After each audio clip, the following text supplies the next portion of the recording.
ანუ რატომ არსებობს რაღაც და არა არაფერი. და უცნაური ის არის, რომ რაღაც არის. ანუ იდეაში არაფერი არ უნდა ყოფილიყო. რაღაც რო არსებობს და არაფერი არის ყველაზე დიდი სასწაული. ანუ ენაც არ გვაძლევს ხო მაგის ხმის საშუალებას, ხო, იმიტომ რომ მაშინ უნდა თქვათ, რომ არაფერი იყო. ხო, იმიტომ რომ არაფერი არ იყო. აბა რა იყო? ანუ არაფერი თუ არ იყო, რაღაცა სხვა იყო, ხო? ჰიპოთეზას თუ გავყვებით, რომ ფილოსოფია წარმოიშვა გაოცებისგან, ანუ ადამიანები გაოცდნენ იმით, რომ ვა როგორ არის, რომ რაღაც არის. შეგუება რო ხდება ცხოვრებასთან იმ გაგებით, რომ კითხვა აღარა გაქვს. თაც რაღაც ეგ უკვე სიკვდილივით არის, ხო? ანუ ყოფიერების მიმართ კითხვა არ აქვს. ინერტული ხარ, ხო, აღარ. ხო, ინერტული ხარ უბრალოდ. აი, ვედებში არის ეგეთი ფრაზა, რომ მაშინ არც არსებობა იყო და არც არ არსებობა. შეიძლება ზოგიერთი ინდური მოდელი, თქვა, ზოგიერთ ბერძნულს უფრო დაემთხვას, ვიდრე თვითონ ინდურს დაემთხვას. ოკეი. მაგრამ თუ ავარჩიებთ გონებას და ფილოსოფია არის ფაქტიურად მედიტაცია გონებას, ხო? თქვენ ხომ ჯერათ რომ უფრო სავარაუდოდ ბუდა გასხივოს და ვიდრე მუჰამედს გამოეცხადა ჯიბრაელი. მეც თვითონ დასკვნას ესე ვამთავრებ, რომ აი ყველაზე მთავარი თეზისი მე მგონია რომ სწორია თქო და დეტალებში მეც ვფიქრობ რომ შეიძლება ვცდები გავრისკე, იმიტომ რომ ძალიან რთულ საკითხს შევეხე და მომავალ გამოცემაში ან სხვა წიგნში გამოვასწორებ. ჩვენთან ჯერათ რომ მაგალითად ფორმალურად ხო არ ჯერათ რომ პატრიარქი ყოველთვის უცდომელია. ანუ თუ რომის პაპი ექს-კათედრაზე, ჩვენი პატრიარქი ნებისმიერ შემთხვევაში. აი კანტის ლოგიკა რომ დასაწყისით სამყაროს ვერ ექნება დასაწყისი და სამყაროს ექნება დასაწყისი ეს თანაბრად ლოგიკური არ არის ხო შენთვის?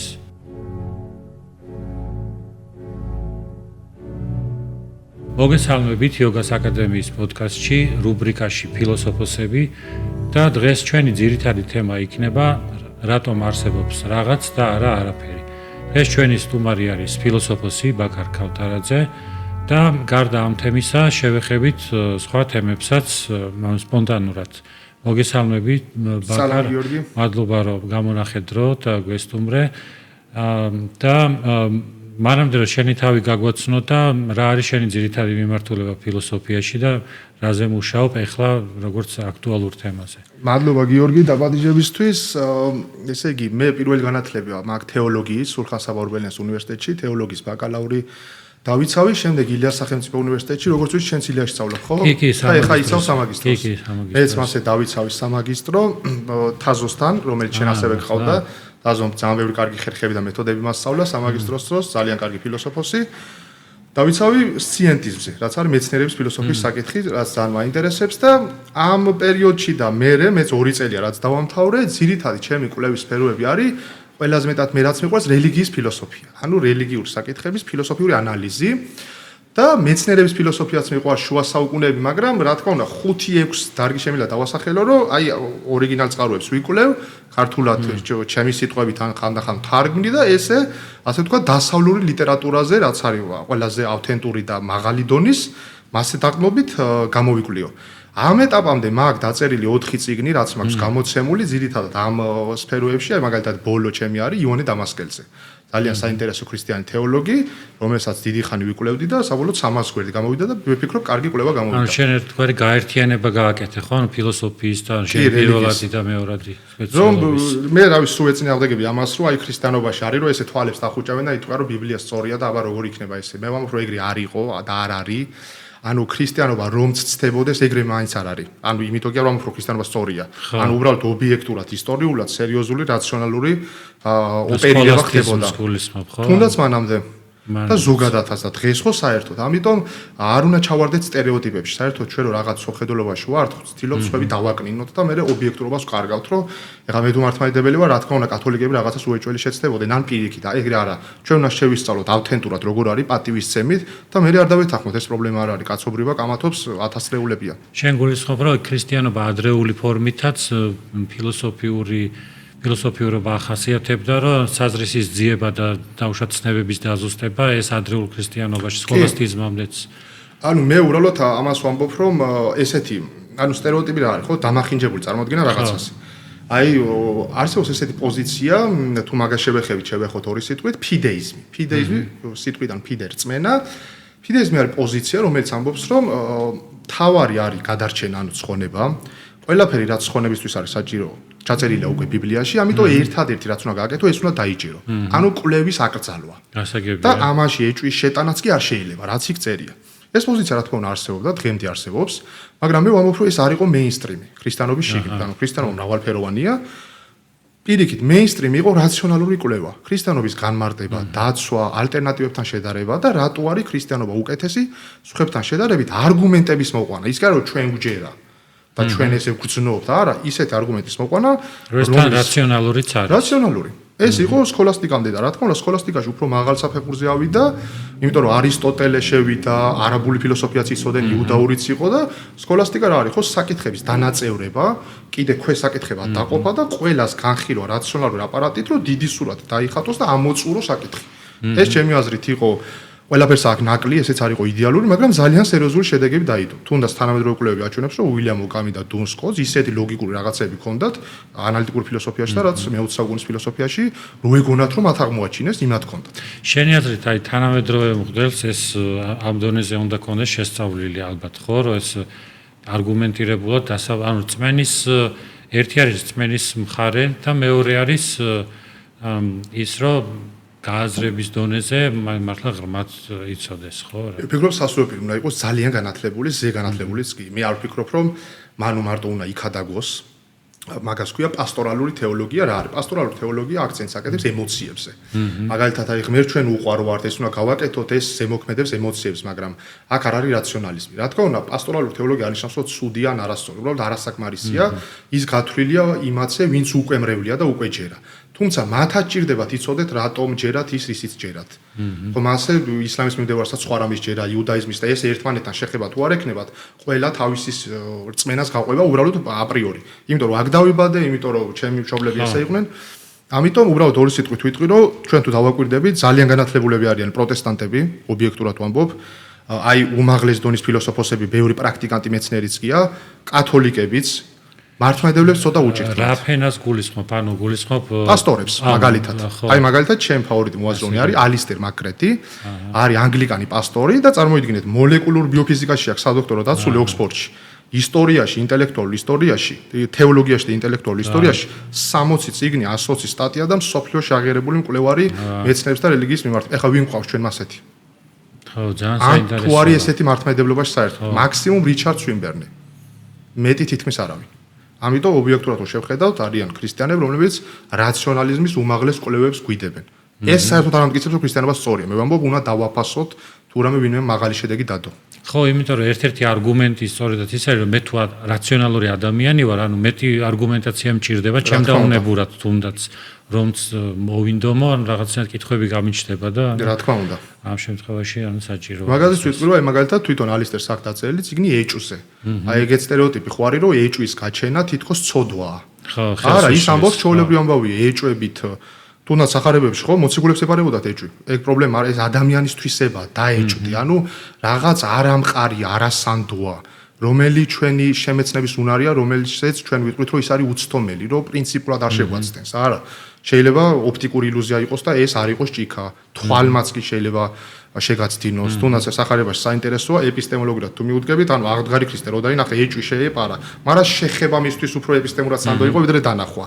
ეგეც საინტერესოა თუ იყოს სწორი. ამ შემთხვევაში აი ნუ ასევე საინტერესო თემა არის, სანამ ძირითად თემაზე გადავალთ, მაგრამ ესეთი ის გამიჩნდა, რომ წარმოიდგინე ესეთი რაღაცა, რომ თქვათ ვიღაცა ესე რაციონალურად ხსნის დაუშვათ ქრისტიანობას. და ჰეგელის ფრაზაც მახსენდება, როცა ის ამბობს, რომ ფილოსოფია არ უნდა იყოს დამოძღვრებითი, რომ ის თვითონ უნდა მივიდეს, ხო? ამ შემთხვევაში, ანუ ესეთ მოდელს რა პოზიცია შეიძლება კონდეს, რომ ის ცდილობს, რომ დააჯეროს თუ რაღაცნაირად ეჭვებ ერთად მოგზაურობს, ასე ვთქვათ, დაინტერესებული ადამიანთან ერთად. ანუ ის მაინც ცდილობს საბოლოო ჯამში, რომ აი ამ მდგომარეობამდე მიიყვანოს. აქ როგორ არის ახლა? ყველა რელიგიაში არის სხვადასხვა მიდგომები და სტრატეგიები, ხო, არ არის ერთი ხაზი. პირველ რიგში ახლა რელიგია და ფილოსოფია, ასე ვთქვათ, არ უნდა აურიოთ და არ უნდა გავაიგიოთ. ანუ რელიგია, იმიტოა რელიგია, რომ ყველა რელიგია მიიჩნევს, რომ ის ადამიანს არ აღმოუჩენია. თუ დავაკვირდებით, ანუ მე ესე ვეძახი ხოლმე, ასე ვთქვათ, სხვადასხვა მკვლევარებზე დაყრდნობით კატეგორიზებაში რელიგიას და ფილოსოფიის, რომ ყველა რელიგია ამბობს, რომ იმ რელიგიაში ცოდნის წყარო არის რაღაც არასტანდარტული. ანუ სტანდარტულში რა იგულისხმება? ჩვენ ანუ ვაკვირდებით სამყაროს და ასე მოვიპოვებთ მასე ცოდნას, ეს არის ემპირიზმი და მისი უმაღლესი ფორმა მეცნიერება, ანუ ფიქრობთ და ფიქრის ფორმებთ, ესაა რაციონალიზმი. მაგრამ დავაკვირდეთ, რომელი რელიგია ამბობს, რომ ჩვენ სამყაროს დავაკვირდით, გამოვთვალეთ და ასე მივიღეთ რამე. აი ბუდიზმი სხვადასხვა წეღარო ამბობდი, ხო, აი მაგით არის ალბათ გამორჩა, რომ დონალდ ლოპესი აღნიშნავს, შეიძლება ბოლომდე ეგეთი არ არის, მაგრამ ქრისტეს შემთხვევაში, ანუ გამოცხადება, ანუ revelation, რასაც ქვია, მუჰამედის შემთხვევაშიც მოსეს შემთხვევაშიც და ანუ მარტივად რო ვთქვა, ანუ ბუდას ისტორია არის ესეთი, რომ ის ანუ დაკვირვებით რეალობის შემეცნებით და ის იმოწმებს მიწას, რომ მიწა იყოს რაღაც რეალობა არის ჩემი მოწმე ან რაღაც ანუ ზუსტად ახლა ეგ არნიშნავს, რომ ბუდიზმში არ არის გამოცხადების ელემენტი. ეს რთული საკითხი არის, მაგრამ მაგაზეც არის ხოლმე დავა, რომ საერთოდ რამდენად რელიგია არის, ხო? ანუ ფილოსოფია, ხო? ხო, ეს საინტერესო საკითხი არის. მაგრამ ხო გასხივოსნდა. ხო. ანუ გასხივოსდა, ანუ გამოიღვიძა, ანუ ნახე თვითონ ბუდას შემთხვევაშიც თუ დაუშვათ ბუდაში რა მოხდა, ეს რო სწორად აღვიქვათ, უკვე წინასწარ უნდა გქონდეს სამყაროზე ბუდისტური წარმოდგენა, მაგრამ ისე ვერ გაიგებ. ხა მატერიალისტურად რომ მიუდგე, ბუდას რაღაც ტვინის ნეირონები დაეჯახა, ესე ხო ვერ მიხვდები. ანუ ხო მიხვდით, გააჩნია რა პოზიციიდან შეხედა. ხო, თუმცა ის აი რა სიტყოდა მაგალითად ბუდიზმის დამცველი, ის სიტყოდა, რომ ეს ბუდიზმის შესახებ ეს არის რეალობა, როგორც მე მათემატიკა ვიცი და ასევე საფეხურებად გიხსნი მათემატიკას. ეს არის რაციონალური მოძღვრება, ამაში არაფერი მისტიკა არ არის, რომ ის გეუბნება, რომ ყველაფრის ბუნება არის წარმავალი, ეს უბრალოდ ცნობიერება ივიწყებს და ამიტომ რაღაცნაირად ეპოტინება ამ ქვეყნიურობას, აი ესეთ რაღაცას სიტყოდა, მაგრამ ბუდიზმში არის მაინც ალბათ მისტიკური, ალბათ წინაცხოვრებების გახსენება, თვითონ დონალდ ლოპესი რასაც აღნიშნავს, რატო რა გაგებით არის თუ ეს წინაცხოვრება მეცნიერულად არსებობს ვიღაცა იტყოდა რომ კი ბატონო მე გავიხსენე ის და უბრალოდ თქვენ არ გინახავთ ჯერ მაგრამ აქ პრობლემა ის არის რომ მან რამდენიმე საათში გაიხსენა უსასრულო წინაცხოვრება როგორ შეიძლება თქვა აი დროის ფაქტორში უსასრულო გახსენება ჩაერთოს ანუ ბევრი კითხვის ნიშანი არის მაინც რომ რაშიც ეხლა რო არ გავაგრძელო ანუ კიდე კარმის მოქმედ მორალური კარმა როგორ მოქმედებს ანუ ეს გასხოსნების მეორე კომპონენტია და შესაბამისად ესეც რაღაცნაირად ამაშიც არის ისეთი ამიტომ konkretულად მაინც შემოდის თელი წება რელიგიური იდეების და ცნებების ხო კი შემოდის კი აი მაგაგებით კი ხო აი შენ მაგაზე ვთქვა რომ ვერ მოვიხელთებთ ანუ რელიგიის ეს არის მთავარი არსი რომ რელიგია ისეთ რაღაცებს გვეუბნება რომ ობიექტურად ხელშესახები მისი ბევრი დონე არ არის. ეხლა მაგალითად ქრისტე რო აღდგა, როგორ გადავამოწმოთ ემპირიულად. დრო გადავახვროთ უკან და დაველოდოთ თუ გამოვა იმ სამარხიდან, ხო ვერ ვიზამთ. გადავახვროთ დრო უკან მართლა თუ გასხივოს და ბუდა. ანუ თუ ჩვენი პერსპექტივიდან ჩვენ დავიბადეთ 21 საუკუნეში, რაღაც წყაროები შემოგჭა და იქიდან ვაკეთებთ ვარაუდ სავარაუდოდ რა მოხდა. ან თუ ალტერნატივებს შევადარებთ, უფრო სავარაუდოდ მაგალითად თქვენ ხომ ჯერათ რომ უფრო სავარაუდოდ ბუდა გასხივოს და ვიდრე მუჰამედს გამოეცხადა ჯიბრაელი. მაგრამ არც ერთი არის ემპირიულად სიტყვაზე. ხო, ანუ ვიღაცას ალბათ კი შეიძლება თანაბარი ხარისხის, ხო, მე თანაბარ ხარისხს ვანიჭებ, ანუ იმიტომ რომ ეს სავსებით შესაძლებელი არის, რომ ანუ მართლაც არსებობდა დაუშვათ ესეთი ისტორიული ადამიანი. ჯერ ინდოეთში თუ ბუდა გასხივოს და მისი გასხივოსნების სხვა ტრადიციებს არ ჯეროდათ. ეს არის უმაღლესი რეალობა. ამიტომ იყო იოგა ალტერნატიული გზა, ხო? მათთვის შესაძლებელია რომ ბუდამ რაღაც რეალობას მიაგრო, მაგრამ ეს არ იყო უმაღლესი. შესაბამისად ეს ფილოსოფიური საკითხიც არის, რაცილობრივ ალბათ რწმენის საკითხიც არის და ბოლო-ბოლო ისიც სადაო არის, რომელ ბუდიზმის რომელ ტრადიციაში არის ნამდვილი ბუდას სწავლება, იმიტომ რომ თერავადა ტრადიცია ერესს უწოდებს ძირითად ბუდიზმს რაც არსებობს სოფლიოში. ანუ მაჰაიანა ბუდიზმი არ უწოდებს ერესს, თერავადას. ისინი ამბობენ, რომ ისინიც სწორები არიან, მაგრამ ისინი ვერ მიდიან მაღალ საფეხურამდე. ჩვენ სისავსე გვაქვს, ხო, ეს კლასიკური ის. კი, კლასიკური ის, ხო. ანუ სულ დაყოფები, ერთ აზრი არავინ არ არის. შესაბამისად, ანუ თუნდაც მე რომელსაც მაინტერესებს და ვიკვლევ ამ სფეროს, ხო, ანუ რომელი ბუდას სწავლება სად არის? ძართულია თქვა, კი, ძართულია. შესაბამისად, ანუ მე ესეთი დამოკიდებულება მაქვს, ანუ მეც ხო უბრალოდ ეს თქვი რომ ანუ თუ ჩვენი გადმოსახედიდან არ მოვალთ ანუ ეპისტემოლოგიას ხო სწავლობდით უნივერსიტეტში, ძალიან რთულია თქვა ყველაზე სავარაუდოდ რა მოხდა. აი უბრალოდ დავაკვირდეთ რელიგიის საწყისში, ყველა რელიგიის თან ის კი არა რომელიმე თუნდაც მაღალ განვითარებულს არა რელიგიურ სექტებიც რო ავიღოთ, დასაწყისში მოხდა რაღაც უცნაური. აი ესა საინტერესო. აი ყველაზე ესეთ სექტას გეტყვით, მაგალითად თუ იცით, კრიშნა ვენტა, ესეთი ადამიანი, რომელიც ამბობდა რომ მე ვარ იესო. ეს არ არის ასე ვთქვათ გამორჩეული შემთხვევა ამ გაგებით ბევრს უთქვამს, მაგრამ ნახეთ როგორ უცნაური, ანუ ადამიანი იჯდა ციხეში, ჩვეულებრივი ადამიანი ჩაიცვა ისე როგორც სავარაუდოდ ეცვა ქრისტეს, კლასიკურად წვერი, გზელით მე და 2 მილიონი ადამიანი დააჯერა რომ ის ხო ქრისტე. ეს არ არის კლასიკური შემთხვევა. ეხლა მე რო ხვალ ვთქვა რომ ვარ არისტოტელეს რეინკარნაცია, ხო გაგიგვირდებათ. წესთ არ უნდა ვთქვა. ანუ ამიტომ ამბობ რომ ყველა რელიგიის დასაწყისში რაღაც უცნაური მოხდა. ეს არ არის ბანალური შემთხვევა. ყველა რელიგიის, რელიგიურ სექტებისაც კი აბსოლუტურად აი თუნდაც იგივე არის ესეთი ეს უკვე რუსეთში 90-იან წლებში სერგეი ანატოლოვიჩ თოროვ ესეთი ადამიანი იმანას თქვა რომ მე ვარ ქრისტე და როგორ ესე უყურებდა ქრისტეს კინოს და მეგობარმა უთხრა ვა ნახე როგორ გავსო და მეორე დღეს თქვა რომ მე ვარ ქრისტეო და ქალაქ გააშინა სადაც ყველა ჯერა რომ ქრისტეა ეს რაღაცები წეს თქვა არ უნდა ხდებოდეს თორე ჩვენც არ უჯერა რომ ის ქრისტე იყო ან არის ამიტომ ამბობ რომ რელიგიის დასაწყისში ძალიან რთული ახსნა რა მოხდა ან მაგალითად მუჰამედმა საერთოდ წერა-კითხვა არ იცოდა ალქინდი, ალფარაბი და ალგაზალი იყვნენ უგანათლებული თეოლოგები და მას თვლიან მუჰამედს მასწავლებლად. იგივე ქრისტეც არ ქონა განათლება და ბლეს პასკალი თვლის რომ ის მასწავლებელი, ანუ გაუნათლებელი ადამიანი არის უდიდესი მეცნიერის მასწავლებელი. ეს ჩვეულებრივი შემთხვევაა, ესეც არა. ამიტომ ყველა რელიგიის დასაწყისში რაღაც უცნაური მოხდა. არ ვიცით რატო. სანამ თავარ თემაზე გადავალ კიდე ხო უნივერსიტეტში შენთვის ანალიზური ფილოსოფია საინტერესო აღმოჩნდა ხო?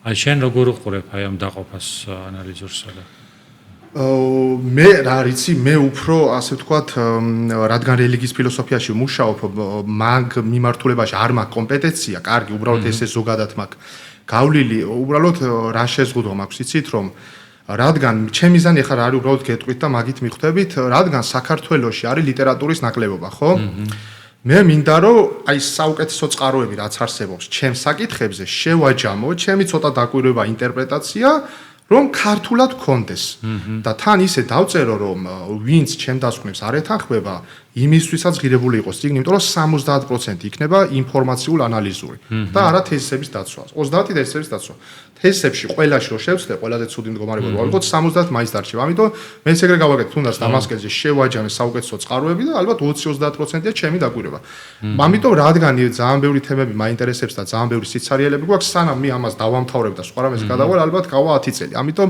მე ეგ მინდა რომ გავაკეთო რომ მომავალ სტუდენტებს და ვისაც აინტერესებს ხონდეს კარგი ლიტერატურა რომ ესეთი სტერეოტიპები რომ აი ქრისტიანები თვალებს დახუჭავენ და ბიბლიის ჯერათ ან თუნდაც მაგალითად სტერეოტიპი რომ კათოლიკებს ჯერათ რომ პაპი ყოველთვის უცდომელია არ არის ყოველთვის უცდომელი მაგრამ მაინც ხო ჯერათ ჩვენთან ჯერათ რომ მაგალითად ფორმალურად ხო არ ჯერათ რომ პატრიარქი ყოველთვის უცდომელია ანუ თუ რომის პაპი ექს-კათედრაზე ჩვენი პატრიარქი ნებისმიერ შემთხვევაში და ამ დროს ოფიციალური მართლმადიდებელი ეკლესია ამბობს რომ რაღაცნაირად საზოგადოება ერიდება არა თუ კრიტიკა მაგალითად მე რო ეხა ეს თქვა რომ პატრიარქი ყოველთვის უცდომელი არ არის იმიტომ რომ ოფიციალურ მართლმადიდებელი ეკლესია ამბობს რომ უცდომელი არის ეკლესიის კრებსითობა ანუ გულისხმობ დოგმატურათაც არ არის უცდომელი მე მაგას ვამბობ რომ ოფიციალურ მართლმადიდებელი ეკლესია ამბობს რომ უცდომელობის ანუ სტატუსი ენიჭება კრებსითობას ისტორიულად ესე იყო და არც ერთი ადამიანი არ არის უცდომელი შემცთან პაპებიც ისტორიულად მაგალითად მე-5 საუკუნის ქრისტოლოგიურ დოგმატში შემცთან წმინდანებიც იმ გაგებით რომ მე შემიძლია მოვიყვანო ციტატები როცა წმინდანები ამობენ ერთმანეთის გამომრიცხავს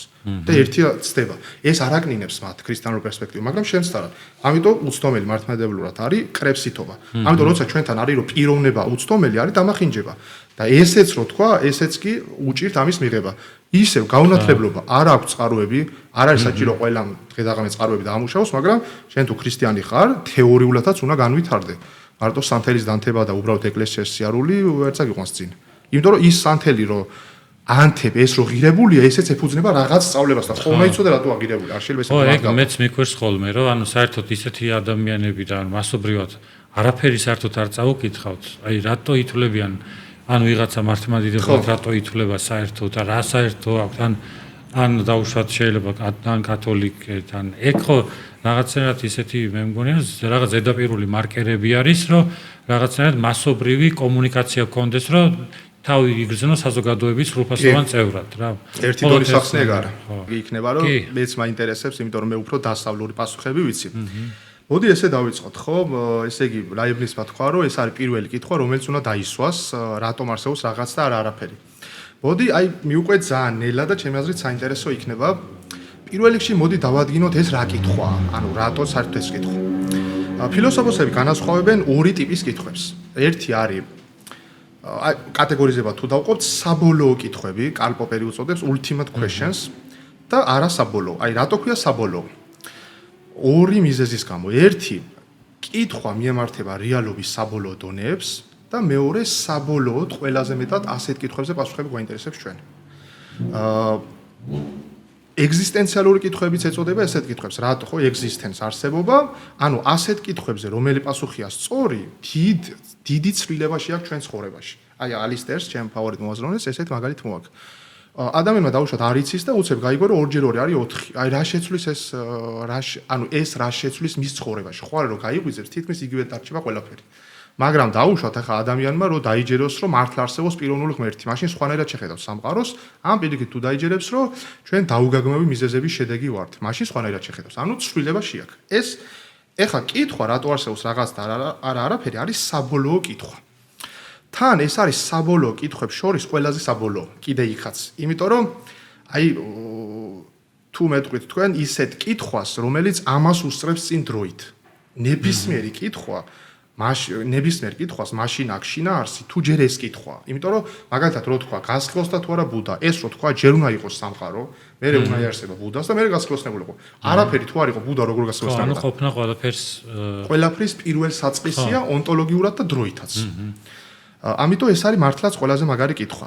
მე ესე გავუყვები ერთი ხაზი ესეც საინტერესო. აი მე მაქვს ესეთი კითხვა, მაგალითად თქვენ რომ მანქანა არ ყავდეთ, რა არის ამისთვის საჭირო? გაყიდვა.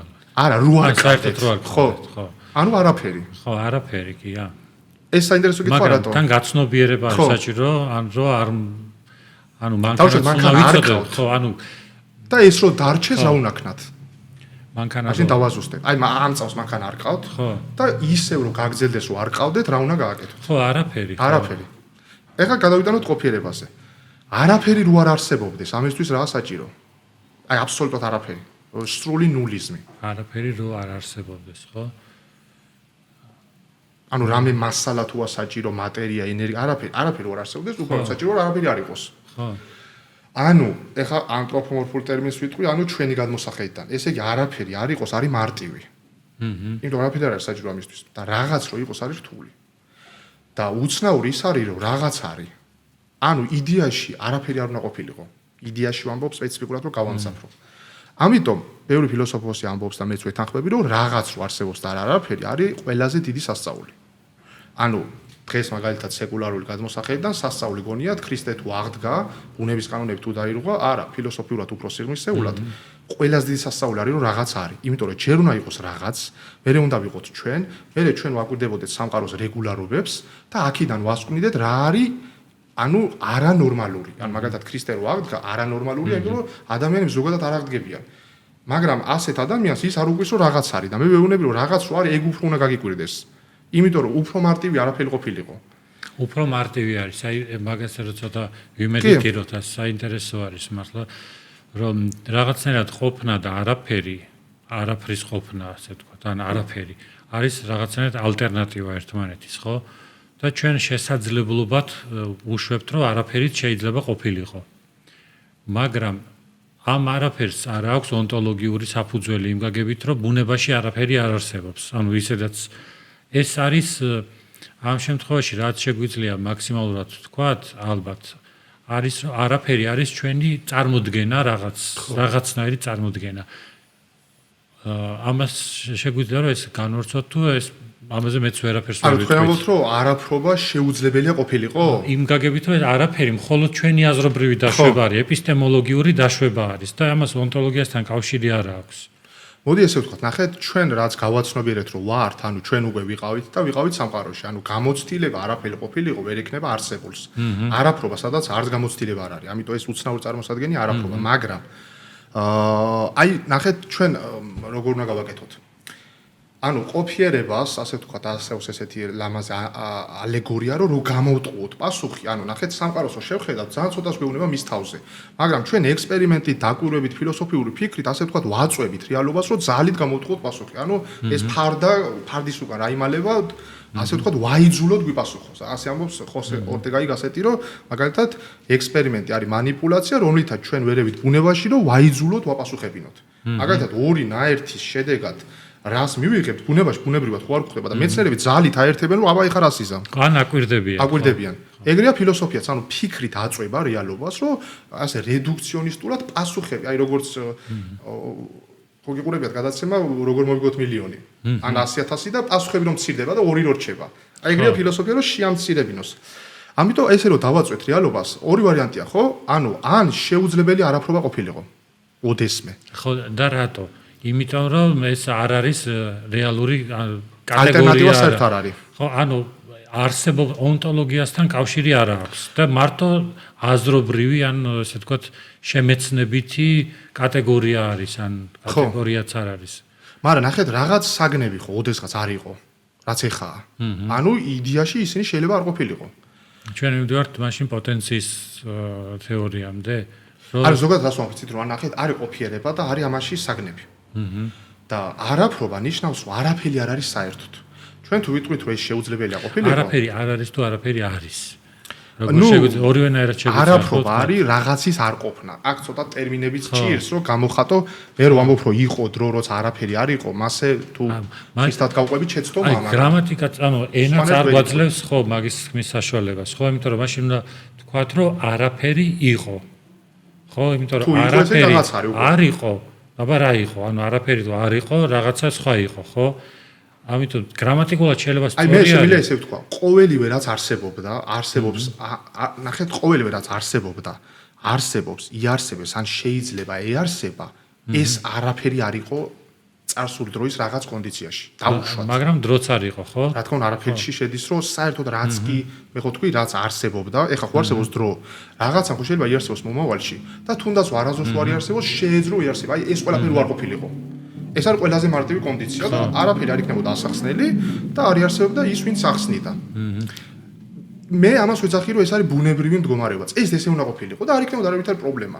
ვინ წაუყენებდა ვინმეს პრეტენზიას და რატო რაღაც ლოგიკურს გულისხმობ, ხო? მარტივი, ანუ ხო, მაგას ვამბობ, რომ რადგან რაღაც უფრო რთულია, ვიდრე არაფერი არის. მეტი შრომა, ასე ვთქვათ, საჭირო, რომ რაღაცისთვის რაღაცა საჭირო არის, ხო? რომ რაღაც ენერგია დაიხარჯოს ვიღაც იყოს და მე ყოველთვის ვამბობ, რომ ეგ არის ფილოსოფიის დასაწყისი, ანუ ისევ იმ ჰიპოთეზას თუ გავყვებით, რომ ფილოსოფია წარმოიშვა გაოცებისგან, ანუ ადამიანები გაოცდნენ იმით, რომ ვა როგორ არის რომ რაღაც არის. ჩვენ ველოდით რომ არაფერი არ დაყოფილიყო. მაგრამ თუ ანუ ეგ განცდა ალბათ ექნება ადამიანს, როცა დაფიქრდა იმაზე, რომ შეიძლება არაფერი ყოფილიყო, ხო? იმიტომ რომ ჩვენ მიჩვეული ვართ რომ რაღაც არის. მიჩვეული ვართ, ხო, რომ არის უკვე და აღარ ვაფასებ. ანუ არ გვაქვს ეგ განცდა. ეგ არის ჩემი აზრით ფილოსოფიის ღირებულება რა, ანუ ჩვენ მაგალითად რო უყურებთ ადამიანებს, აი ისევ რელიგიურ მაგალითს მოვიყვან.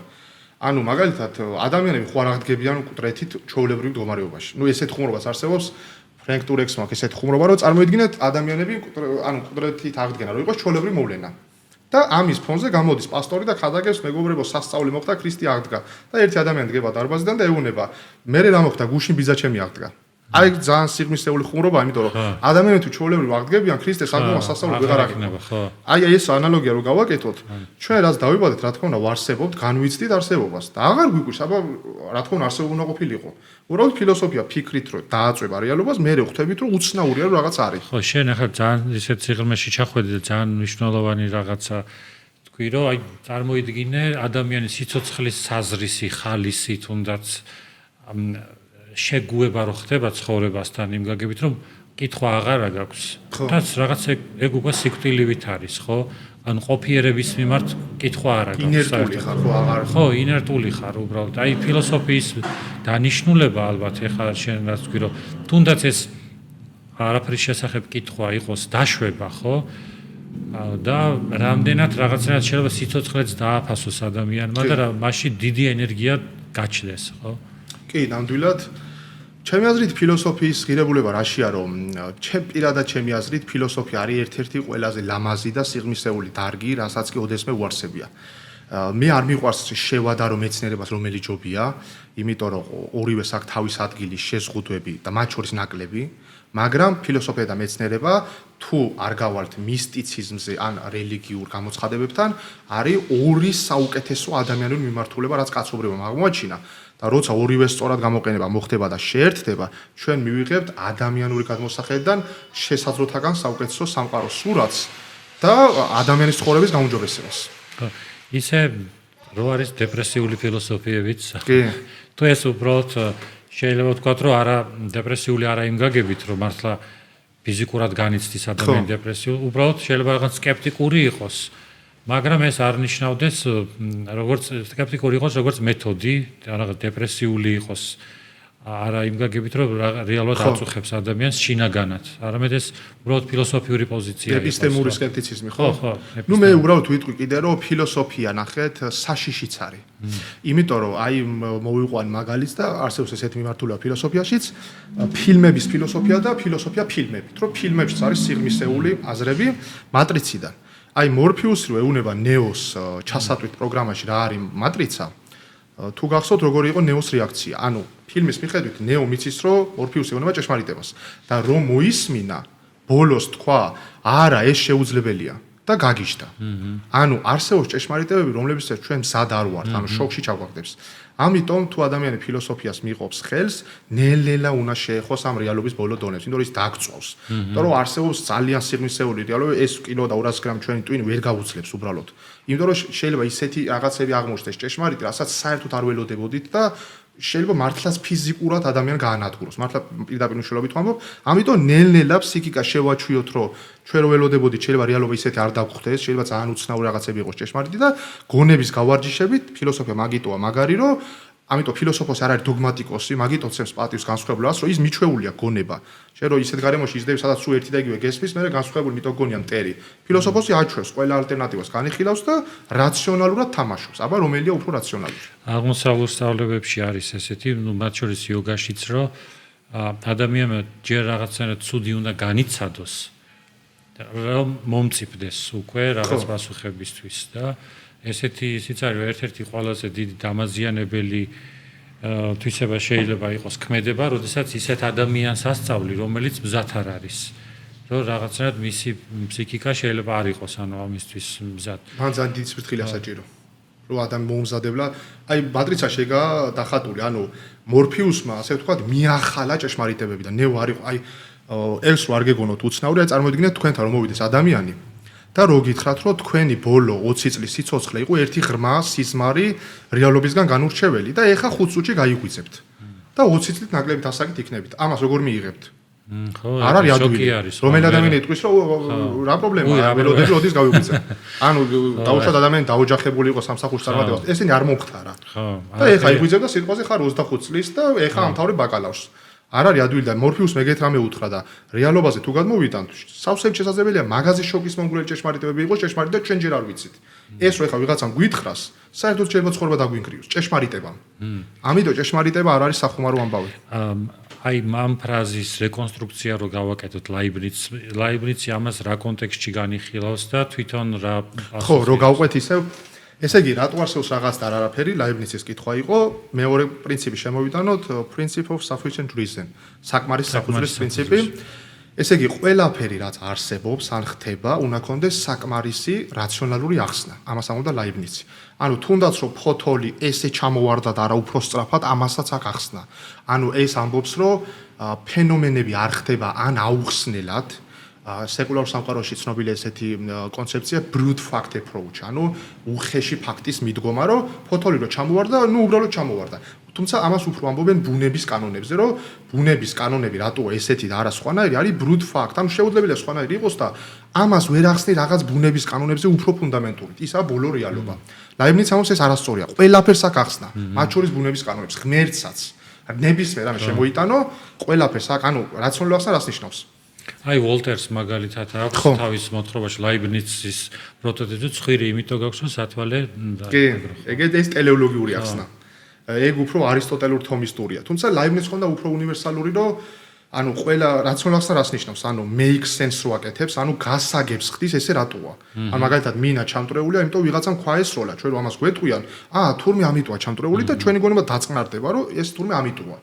ამას ეძახიან, ესე იგი, ეპისტემურ ახსნას, ანუ ჩვენი გონებისთვის გასაგებს ხდის ფენომენს, ონტოლოგიური ახსნა არის, როცა რაღაცა ონტოლოგიურად არსებულ მიზეზს დაასახელებ, რომელიც პასუხისმგებელია შედეგზე. ორივეს თუ შეერთებ, თან იცი რამ გამოიწვია და თან გებულობ როგორ. მიზანი ამ კონტექსტში არ შემოდის, რა თქვა, სამყარო რო არსებობს, რატო არსებობს, როგორც მიზანია ერთ-ერთი. სხვადასხვა ჩვენ თუ ვიტყვით რატო არსებობს რაღაც და არაფერი და სიტყვა რატომს არ დავაზუსტებთ, იგულისხმება როგორც შეგვიძლია ხო? კი, ორივე შინაარსი იდება დაუზუსტებლად. ანუ ჩვენ როცა არ ვიგულისხმოთ, მეცნიერებს უფრო ეს კითხვა, იმიტომ არ მოწოთ ნაწილს, რომ გონიათ, რომ თითქოს ამაში აპრიორი იგულისხმება მიზანი. ხო. და ამ დროს შეიძლება არ იგულისხმება. ხო, ისთვის არის, ხო. ისთვის არის. ეს არის უკვე მიზნობრიობის პრიზმით ბუნების შეხედვა არისტოტელიდან მოდის და თომამ გააგრძელა. რა თქმა უნდა, თქვენ რას თქვით, ფენომენებს შეიძლება ჰქონდეს ტელეოლოგიური ახსნა, ანუ მიზნობრივი. აი მაგალითად, ცნობილი მაგალითია ფრენკ როუცის ჩაიდან შეარსებული წყალი დუხს და კითხვა, რატომ დუხს? ერთი პასუხი, ენერგიის მიწოდებას ტემპერატურა იმ ნიშნამდე ახავს, რომ ადუხებს. ესაა მეცნიერული პასუხი. მეორე, ვიღაცას ერთი ფინჯანი ყავის დალევა სურს. რომელია სწორი? ორივე სწორია. ხო, რა თქმა უნდა, პოზიციები ესე. პოზიცია, ამიტომ შეიძლება სამყაროს ჰქონდეს ტელეოლოგიური ახსნა. ამიტომ ისე ვის ხაზი რო გავაგზელოთ, რომ არის რაღაც და არაფერი, ანუ ეს არის ფაქტი, უნდა ჰქონდეს ახსნა. მოდი ახლა ჩამოვთვალოთ სავარაუდო ახსნები. ერთი ვარიანტი არის, იყო დრო, როცა არაფერი არ იყო, დაუშვათ და შემდეგ წარმოიშვა რაღაც უმიზეზოდ. იმიტომ რომ მაშინ არაფერი არ იყო. ეს ძველ ბერძნებს არ ჯეროდათ, რომ საერთოდ შესაძლებელია ეს ex nihilo nihil fit რაც იყო out of nothing nothing comes. ეგ არის ზუსტად ბევრ ინდურ ფილოსოფიაში, იოგაში, იოგაშასტრაში ეგ ფრაზა არის ნარჩუნდება, ხო? კი, და სანქიაში და ბევრ ფილოსოფიაში პოტენციის თემა, რომ ეს ყოველთვის არსებობდა, უბრალოდ ვლინდება. და რატო ფიქრობდნენ ასე? ეს რომ მითხრათ საინტერესო იქნება. რატომ არის შეუძლებელი? სანქიაში ესეთი სისტემა არის, რომ მაგალითად არის ორი საწყისი არის დამოუკიდებელი. ერთი არის მატერია ან ბუნება, რომელიც ცვალებადი არის, მაგრამ მუდამ არსებობს და მის მიმართ ამბობენ, რომ შეუძლებელი არის, რომ ის შექმნილიყო, იმიტომ რომ არაფრისგან ვერ გააკეთებ, ასე ვთქვათ, რაღაცას. ანუ მაინც არგუმენტი იყო, არაფრისგან ვერ გააკეთებ. ხო, ანუ ეს ლოგიკური არგუმენტი არის, მაგრამ საბოლოო ჯამში მეორე საწყისის, ანუ რატო ჭირდებოდა საერთოდ მათ ეს არგუმენტი? იმიტომ რომ ისინი ამბობენ, რომ მაგალითად შენ უკვე ხარ მარადიული ორუშა, ანუ როგორც ატმანი სული, ან მე. მაგრამ შენ იგივდები მატერიასთან და შენ კითხვას სვამ, რომ მაშინ თუ მე უკვე ვარ ის მარადიული, რატო ვერ განვიცდი ამას? ოკეი. და იმან უნდა გითხრას, პოტენციის თეორია უნდა შემოიტანოს, ხო, რომ შენ უბრალოდ ხარ, მაგრამ პოტენციაში ხარ. და ამიტომ ამას ასევე უკავშირებენ იმას, რომ ესე იგი აი ხო არ თქვა შემოქმედი ღმერთის იდეა, ხო? მანდ არ არის შემოქმედი ღმერთის იდეა მათ შორის, იმიტომ რომ ღმერთი ვერ შექმნიდა სამყაროს, რომელშიც არის ტანჯვა. ოკეი. ეს ამიტომ რა ხო, რაღაცა ისეთი საწყისი უნდა იყოს დამოუკიდებლად. არაპიროვნული. ხო, აბსოლუტურად არაპიროვნული და ამას უწოდებენ არაცნობიერი საწყისი. რომელიც არაფრიდანაც ვერ წამოვიდოდა, რომელიც შექმნა არის უბრალოდ გამოვლინება მხოლოდ, მაგრამ პოტენციის სახით ანუ მუდმივად არის რა. აი ეს არის ერთ-ერთი საბოლოო ახსნა. ეხლა რაც აი საინტერესო აი ჩვენ რაც თქვით, ერთი არის რომ იყო დრო როცა არაფერი იყო და ეხლა არის რაღაც. ანუ ჩემი აზრითაც ეს შეუძლებელია, მეც მიყვება კლასიკურას, ანუ რადორისთაც ჩვენ გონებით შეგვიძლია მივხვდეთ. არაფრობინა რატო ვერ წარმოიშვება რაღაც, ხო? ერთი საინტერესო დაგვირება. დავუშვათ არაფრობინა რაღაც წარმოიშვა და კითხვა, ამ მომენტში რატო წარმოიშვა და რა უფრო ადრე უფრო გვიან. ამას ხომ უნდა ქონდეს მიზეზი, ამ დროს მაგ დროს არაფერი არ იყო და მიზეზი თუ ვერ იქნებოდა. ანუ ეს ერთი პარადოქსი, მეორე, არაფრობინა რაღაც წარმოიშვას უმიზეზოდ იმიტოა შეუძლებელი, რომ მიზეზმა შედეგს რაღაცა რომ მიანიჭოს, ის უნდა ქონდეს რაღაც ფორმით. აი მაგალითად ეხლა მე თქვენ ვერ გასწავლეთ ჩინურს ისე რომ სწავლის დროს მე თვითონ არ ვიცოდე. აბა საიდან თქვენში ჩინურის ცოდნა როგორც შედეგში? ნუ ედვარდ მიზეს ესეთი მაგალითი მაქვს, მაგალითად თქვენ რო გქონდეს $10 და მე ვიყო ამის მიზესი. ხოლო იმ შემთხვევაში ვიქნებოდი თუ ქეშად გქონდა $10 ამ ბანკის ანგარიში ან გამოიმუშავე. დაუშვათ ამ სამი გზიდან არც ერთ ფორმით არ მქონდა და მაინც მოგეცით, აბა საიდან. მაშინ გამოვა რომ $10 არაფრობიდან წარმოიშვა უმიზესოდ. რაც არის მეტაფიზიკურად შეუძლებელი. ამიტომ ჩემი აზრით გამოირიცხება რომ იყო დრო რომ არაფერი იყო. თუ ესე დრო იყო, ეხაც არაფერი არ იქნებოდა. ესე იგი რაღაც თუ ახლა რაღაც იყო სულ. ჩემი აზრით ამათ დასავლეთში და აღმოსავლეთში თითქმის ყველა აღიარებს. უბრალოდ ნახეთ რითი იყოფიან ფილოსოფიური და რელიგიური სისტემები, ეს რაღაც რაც იყო, რა არის. აი თქვენ რაც თქვით, ეგ არის ერთი ვარიანტი, რაღაც უპრინციპი, ანუ რაღაც არაცნობიერი, არაპიროვნული რეალობის ბოლო პირველადი პრინციპი. და ეს ხსნის რატოა რაღაც. პირველ, ანუ პრაკრიტი ან პრათანა არის პირველ მატერია, რომელიც ცვალებადი არის, ანუ მუდმივად ცვალებადია, რომელიც აი აქ უკვე ტელეოლოგიაც შემოდის, რომელიც არსებობს თვითონ ჩვენგან დამოუკიდებლად როგორც ობიექტური რეალობა, ანუ სანქია იოგას ხას ხსნი ახლა, მაგრამ მისი ტელეოლოგიური დანიშნულება, ანუ რატო ვლინდება, აი ეს კითხვა, ანუ იყოს პოტენციაში, ხო, რატო ვლინდება? ვლინდება იმიტომ, რომ აქ უკვე ინტერაქციაში შედის სუბიექტი, ვლინდება იმიტომ, რომ ჩვენ მოგცეს რეალიზაციის საშუალება. დანიშნულება ის აქვს, რომ ბუნება იმიტომ არსებობს, რომ ჩვენ მიგვიყვანოს ისევ ჩვენ თავამდე, რომ მე ჩავეხსნათ მატერიას.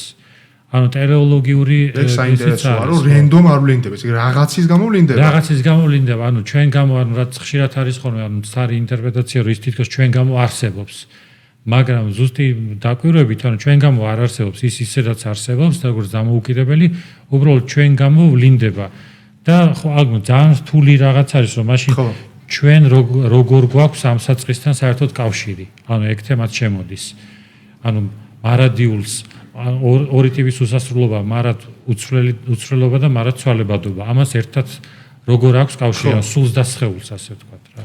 კი, ეგეც საინტერესოა, თუმცა აი ნახეთ, ჩვენ რო არ დავკარგოთ, მთავარი ხაზი არის, გავარკვიოთ ჯერ რატოა რაღაც იმისგან დამოუკიდებლად, მე ამ რაღაცაში შიგნით რა ხდება ფუნდამენტურ დონეზე. იმიტომ რომ ესა მეორე კითხვა. მთავარი კითხვა არის, რომ ისევ წესით არაფერი არ უნდა ყოფილიყო. რაღაც რო არის, უნდა კონდეს ახსნა და ჩვენ როგორც ადამიანები, რომლებიც ამ სამყაროში შემოვედით და ეს ცოტა დრო გვაქვს, აი სანამ გავვალთ არაფრობაში ან რაღაც სხვა ფორმატში გადავალთ, აბა თუ მოვასწრებთ აქ გარკვევას რატო იყო რაღაც. არის სერიოზული მისია ადამიანისთვის. უდიდესი, თუმცა ვედებში, ანუ რომელიც ცოტა ბუნდოვანი და ესეთი ტექსტი არის ეგეთი ფრაზა, რომ მაშინ არც არსებობა იყო და არც არ არსებობა. ხო.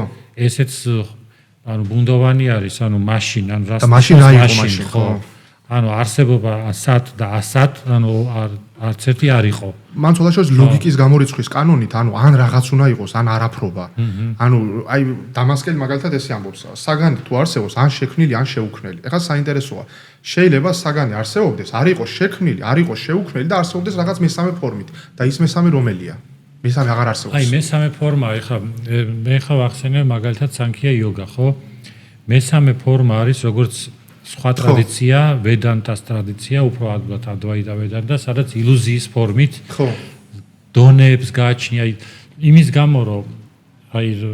გამო, რომ სანქიას უფრო ასე ვთქვათ, ცალსახა პოზიცია აქვს, რომ სამყარო ობიექტურად არსებობს. არაფრისგან არ შეიძლება რამე შეიქმნას და ასე შემდეგ, მაგრამ მაინც ჩდება კითხვები, ვედანტა გვთავაზობს ილუზიას, როგორც ონტოლოგიის, ასე ვთქვათ, ახსნის შესაძლებლობას, რომ ის რაღაცეები, რაც არსებობს, სინამდვილეში არ არსებობს, მაგრამ არსებობს როგორც ილუზია, როგორც empiirიული რეალობის დონეზე. მაგრამ უმაღლეს დონეზე არ არსებობს. მაგრამ არსებობს როგორც ანუ ბრაჰმანი თავისთავად ნედლი, ასე ვთქვათ, რეალობა. ანუ მან შემოაქვს, ასე ვთქვათ, რეალობის ხარისხები, რეალობის დონეები შემოაქვს, მაგრამ ეს ახლა რამდენად ეგ არის შენ რაც თქვი, რომ მაგალითად ან უნდა არსებობდეს, ან არ უნდა არსებობდეს სხვა ნეიტრალური რაღაცა.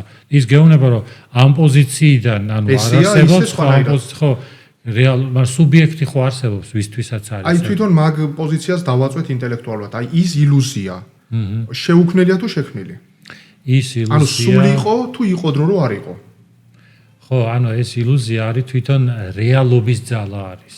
და სული იყო. ხო, ეგრე გამოდის, რომ ანუ რეალობა. ანუ შეუქმნელია. ხო, ეგრე გამოდის. ეს იმიტომ ვამბობ, რომ ანუ ისევ რელიგიის ფილოსოფია ვისთვის არის? ანუ ილუზიათან ვიღაც სუბიექტისთვის არის. ნახეთ, მაგას მნიშვნელობა არ აქვს. დაუშვათ თქვენ გაქვთ ილუზია და მე არ ვიცი რომ თქვენ გაქვთ. მაინც ეგ ილუზია ან სულ გქონდათ ან არა. იმისგან დამოკიდებლად მე ვიცი თუ არა. ანუ სუბიექტ ობიექტს რო თავი განვაგოთ, ანუ ონტოლოგიურად ვიღაცას ილუზია თუ აქვს, თვითონ ილუზია რო აქვს ეგ რეალობაა. ანუ ილუზიაში თვითონ რეალობა არ არის, მაგრამ ილუზია რო აქვს ეგ რეალობაა. მაგრამ სამყარო არ არსებობს საერთოდ, ის სუბიექტიც არ არსებობს.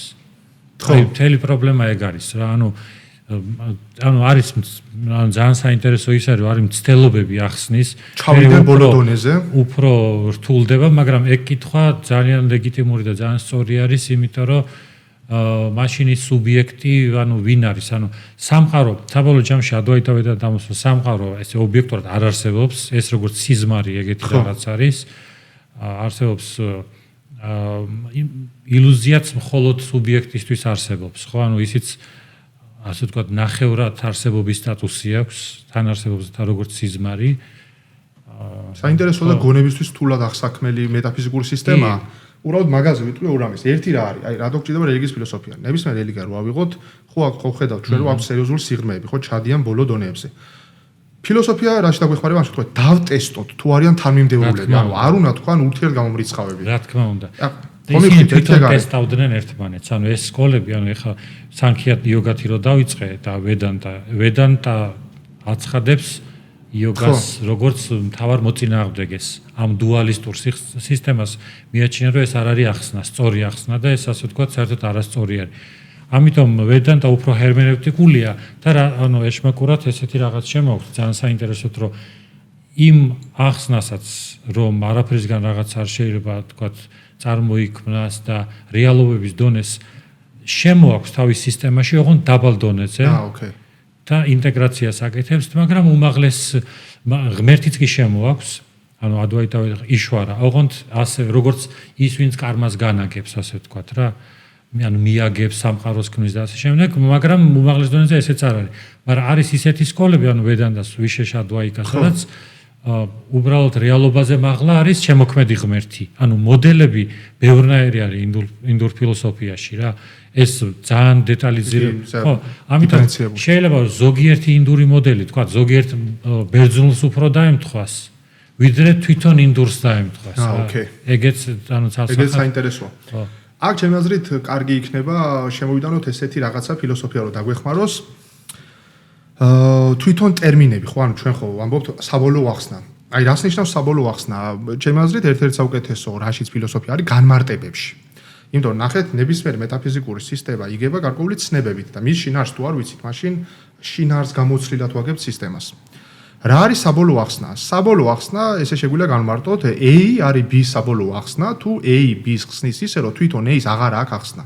ამიტომ ultimate explanation, ანუ დამთავრდა ახსნა, ამის მიღმა ვეღარ წავიდა. კითხვა აღარ გექნება, რომ ამის წინ რა იყო ან მაგალითად. ხო, ამის წინ რა იყო ან ეს რატოა თვითონ.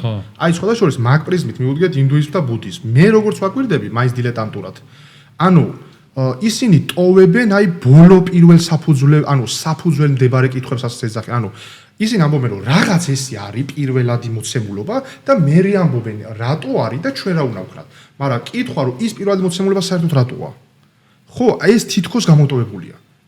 მაგნაირ პრეტენზია შეგვიძლია წავუყენოთ აბრაამის თუ რელიგიებსაც და ის ერთი ღმერთი საერთოდ რატოა? ის გავიგე რომ მოსევს გამოეცხადა, მაგრამ ღმერთი საერთოდ რატო არსებობს? იქნებ ღმერთსაც არის არსება. ამიტომ ბოლო ახსნა არის რომ უნდა ბოლო დონეზე გასაგები გახადოს რეალობა. აი ბუდიზმში აი ნაგარჯუნას ტექსტი მახსენდება, სადაც იკვლევს თვითონ მიზეზობრიობის დიალექტიკას, რომ თუ პოტენცია იყო, მაგალითად ხედა თესლი არის და თქვა თესლი არის მიზეზი ხის, ხო? მაშინ გამოდის რომ ეს ის თქვა მარცვალი არის, რომელიც ხის სახით აღმოცენდა. და გამოდის რომ მიზეზი და შედეგი იგივე არის და თუ იგივე არის, მაშინ აქ არაფერი სხვა არ ყოფილა და თვითონ მიზეზობრიობას საერთოდ კითხვის ქვეშ აყენებს. ანუ ბუდიზმი უფრო იმას აწვება, რომ გინდა პოტენციის თეორიით ახსენი, გინდა სულს იმით ახსენი, რომ დაუშვათ მარცვალი და ხე სხვადასხვა რაღაც არის. მაინც ლოგიკაში ისინი მაინც ჭედავენ, ასე ვთქვათ, იმ სხვადასხვა თეორიებს. ანუ კითხვას ანუ უფრო შეიძლება ნეგატიური ფილოსოფიათ აღვიქვათ, რომ ვინც ცდილობს რომ რაღაც კონსტრუქცია ააგონ, ანუ ამის დეკონსტრუქციას აკეთებენ და რაღაცნაირად არის ცალსახათაი ნაგარჯუნასთან ეს მიზეზობრიობას ძალიან მაგრა აწვება, ოთხივე პოზიციას განიხილავს, რომ თან არსებობს და თან არ არსებობს და თქვათ აი სანქიას აი ამ პოტენციის თეორიასაც ასე ვთქვათ განიხილავს, ხო?